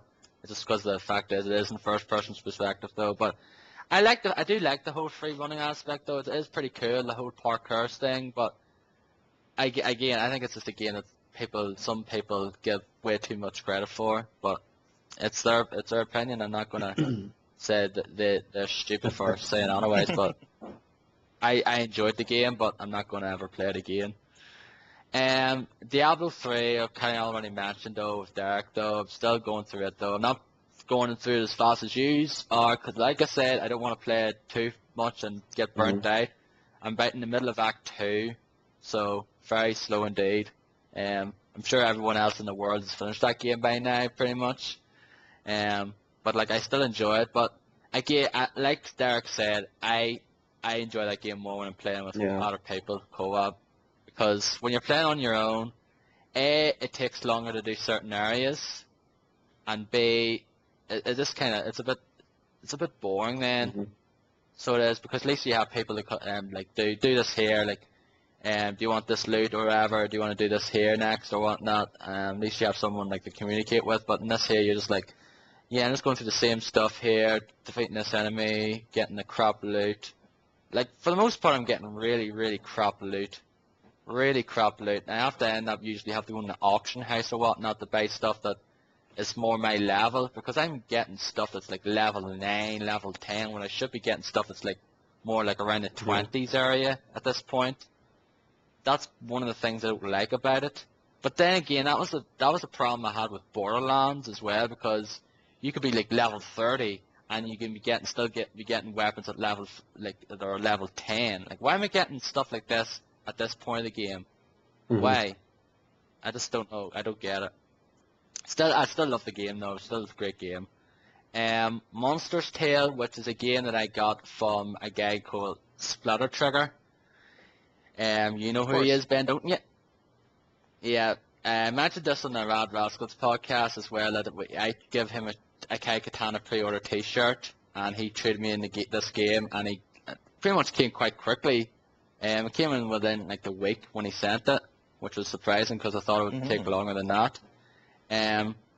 It's one of those. It is kind of like a wee Metroidvania sort of little wee kind of action game. So it is. You play this little wee girl, and you have this little monster, and he eats all this like different objects and like powers up and helps you defeat certain enemies and that there. I haven't played too much of it though, but I know a lot of people out there like it, but one of the main criticisms I hear is there's certain points in the game you have to go all the way back to a certain area, and there's like no warp system. Therefore, the backtracking is really annoying in it though. And finally, surprise! I haven't been playing 20 games this week. I've only been. I know. I practically need a fucking fading couch. You have such a short list of games. Yeah, because when I'm on previous weeks on other podcasts, I've like 20 games at this point, but I haven't played a whole lot though. The Witcher 2 Enhanced Edition, which I haven't played over the last few days though, but I played like earlier this week, and that game is great. I really enjoy the game though, just the whole world, just the interaction with these different characters. The dialogue's great. I like the combat, just the way it sort of flows, the alchemy system. It might overwhelm you at points. You think, oh my god, there's all these different systems like meditation and alchemy and talents trees. Like, oh my god, where am I going to start here? But it's not that bad once you know what to do though. Like you can create traps and create bombs to like defeat certain enemies and that there. Really lovely looking game, despite the fact it is a port. But the 360 version still looks good. But if you have a good PC, you're really gonna get the full, beauty of this game though. It looks really good. Yeah. I advise you to do so. Like, if you get the enhanced edition though, because. But the thing is, it is coming on Macs. So if you have a Mac, it is coming on Mac later in the year, I believe. So if you're a Mac person, I've never touched a Mac in my life, so I'm a PC all the way, pretty much. I'm not gonna, like I said, I never used a Mac, so I don't know how it works now. I know a lot of people really like Macs and hate PCs, and vice versa. But yeah, great game, just really lovely looking game, just great world, and that's pretty much all I've been playing. So Dennis, take it away. I have a really short list. I haven't been playing a lot. Barely been playing games this week because of E3.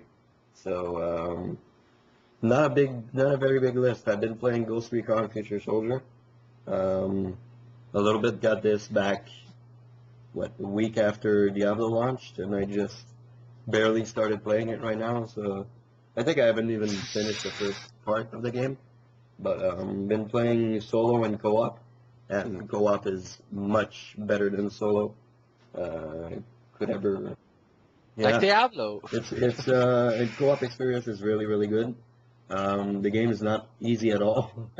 There's some parts where it's pretty damn tough. You have to. That's another game that you have to be quiet and stealthy and tag your guys you're gonna shoot and then shoot them in the most stealthiest way you can. And there's even some parts that you cannot at all be detected. So if you're detected, game over, restart, and all that. I did this with two of my friends that got the game, and we had to restart that level, I think, 7 times. So it's Wow. very, very complicated. Some parts, it's very tough, but it's fun. You get to discover how can I do this without being detected, and you see the patterns. Thank God they don't change the patterns of the enemies, so you kind of know where they're going, what they're gonna do, and all that. So it's a good game. I really enjoy it. Co-op aspect of it. Single player, I guess the AI is pretty good, pretty on top of what they have to do. Except this one time when one of my guys was like, we get to an airfield and we have to shoot down a plane. This is when it gets like the shooter aspect of it, and you have to go guns blazing. And I'm shooting down the plane, and you have 3 guys with you, and this third guy is all the way back, like 50 meters away from where we are, and he's down, and I'm down, gonna help me, I'm down, oh my God. And I'm stuck with all these guys I'm shooting down with the other 2, and then I go back to rescue him, and the other 2 go down, so then I have to go back and rescue the other 2, and then I get shot down, and anyway, it's kind of. And then no one Yeah, helps well, you then. I get shot down, and it's like, because if you get shot down, you can get revived, except if you get a grenade in the face, you're pretty much dead, so I got a grenade in the face, I was dead, had to restart that whole section, so that gets a little bit annoying, but the game is pretty good. Pretty good. I thought it would be. I didn't think it would be this good, but it's still pretty good. Still a pretty good game. It's been getting Yeah. decent reviews, so from what I've seen, though, despite the fact it's been delayed numerous times. It's been a 4-year project now, I think. So it's still pretty good. It's no Rainbow Six, but it's pretty good. And I've been playing, as always, as usual, MLB 12. I've been playing a lot of that. Not as the Toronto Blue Jays. Sorry to disappoint you, Ben, but Damn you! haven't been playing as them. I've been. I actually restarted the whole be a player thing, and again another pitcher that I started up, and I'm in the very low leagues like the AA, and I've actually been drafted by the Cleveland Indians. So first off, it was by the Chicago White Sox. I got bored because I was way too overpowered. So, like, the finished games, I had I think when I stopped playing as my first guy, I had 17 complete games and 14 shutouts or something like that. So which is literally impossible for a pitcher to have this today. So I restarted a new pitcher, pushed it up to the highest difficulty and having a little bit more competition now. So that's pretty good. I'm still enjoying this game. It's really good. Really great baseball game if you're into baseball. I'm very much into baseball, so enjoying that. And that's pretty much it. I haven't been playing a whole lot of games lately, so those are the two that I've been playing. And there you go. Right, I think we'll call it a day because we're at the 2.5 hour mark, and judging by Derek's what he's been watching alone, we'll be going on for Yeah, Derek has another been hour. watching a whole lot. Oh my god. Yeah. A lot of movies. So we'll leave all that stuff for the next time, You know what? though. So we'll Can I mention probably quick the Humble Bundle 5? I just want to mention the games you do get in that. it you was get great. Yes, that Super was Brothers, great. Sword and Sorcery. You get Limbo, Amnesia: The Dark Descent, Psychonauts, Bastion, Lone Survivor, Braid, and Super Meat Boy. You get all those when you pay more than $8.28. So I mean that's a great deal. That is a That's a bargain steal. and a half. Unfortunately, though, I know it's going for good causes, but the thing is, I already have most of those games. Oh, and you do get the So- soundtracks for stuff too. Yeah, no, you do get the soundtracks. My as well, Condor, which buy is them really again, because cool. what if you want to play them more than once? I have 20 copies of this I think the game. soundtrack for Yay. Braid alone should be worth it. Agreed. I have Oh, you already do? have the Okay. Braid soundtrack. I've got the digital and I've got the CD one signed by the composer. Well, So there you go. Fuck you. Yeah. Next time we'll probably go over Game of Yes. Thrones season 2. Finale.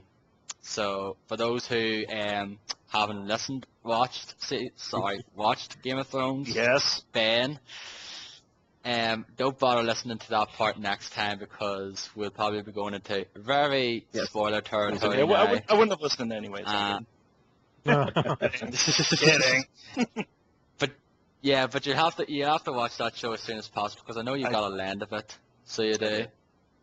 So watch it as soon as possible. I said I mentioned earlier I've seen the Avengers, but I'll go through that next time now. But we're just going overboard here now. So anyway, before we go, just first of all, thank you very much, Ben, for hanging with us for a was a couple of pleasure. hours. Yes, thank you, sir. Thank you. Yeah, thanks. Thank you. Before we go, plug your podcast. Okay, and yourself. my podcast is called the Radical Rascals Podcast. Host that with my good friend Andy. Darrow has infected us with his longevity, and we haven't been able to shake it since. But no, it's on Twitter. The best place to reach us is on Twitter. It's at Rad Rascals, all one word, and we post our updates there. We're not doing an episode this weekend, but we will be back on the 17th. For myself personally, I'm also on Twitter. That's at BROWLAND with the number 1 at the end. So B Roland, Broland, Braland, whatever. Everyone pronounces it a little bit differently. But yep, the best place to hit me up is on Twitter. I love meeting people, love chatting about games, so definitely hit me up if you're on Twitter. And we're also on Facebook at the Radical Rascals Podcast. Thank you, Ben. And once again, leave us reviews on iTunes or feedback or whatnot now, since we're on iTunes. And we're also on Facebook now, aren't we, guys? Because you, I forget who set the group up now, but you set the group up and then you pestered me into joining Facebook, and shock and horror, I've joined The Facebook. end of the world. After, yes, that's one of the signs of the apocalypse. I've joined Facebook after saying for Lord knows how long I'll never join Facebook. Twitter is my home, but yeah, I've joined Facebook, so screw you guys, I'm going Okay, home. I'm joining your group, and I'm going to spam you bitches. Great. That's cool. Yeah, it's not just the podcast stuff there now. There was like other stuff as well, like Derek and that's been posting stuff from like E3 videos and things like that. Which you'll have to show me how to do that stuff since I'm an admin as well, because I have no idea where to Yeah, start. pretty easy. Facebook is an entirely new world to me now. Twitter I know, YouTube I know. Facebook is And also, another I'm also glad to say I'm not the only Yeah. one rocking the shaved head. That's good. Yeah. Yeah, I'm the odd one out here, Hairy pretty bastard, much. Yeah, love the hair. And follow us on Twitter once again. I am at DowM85. I guess I'll go. I'm DBoyDen on Twitter. And I'm GigastormZ on Twitter.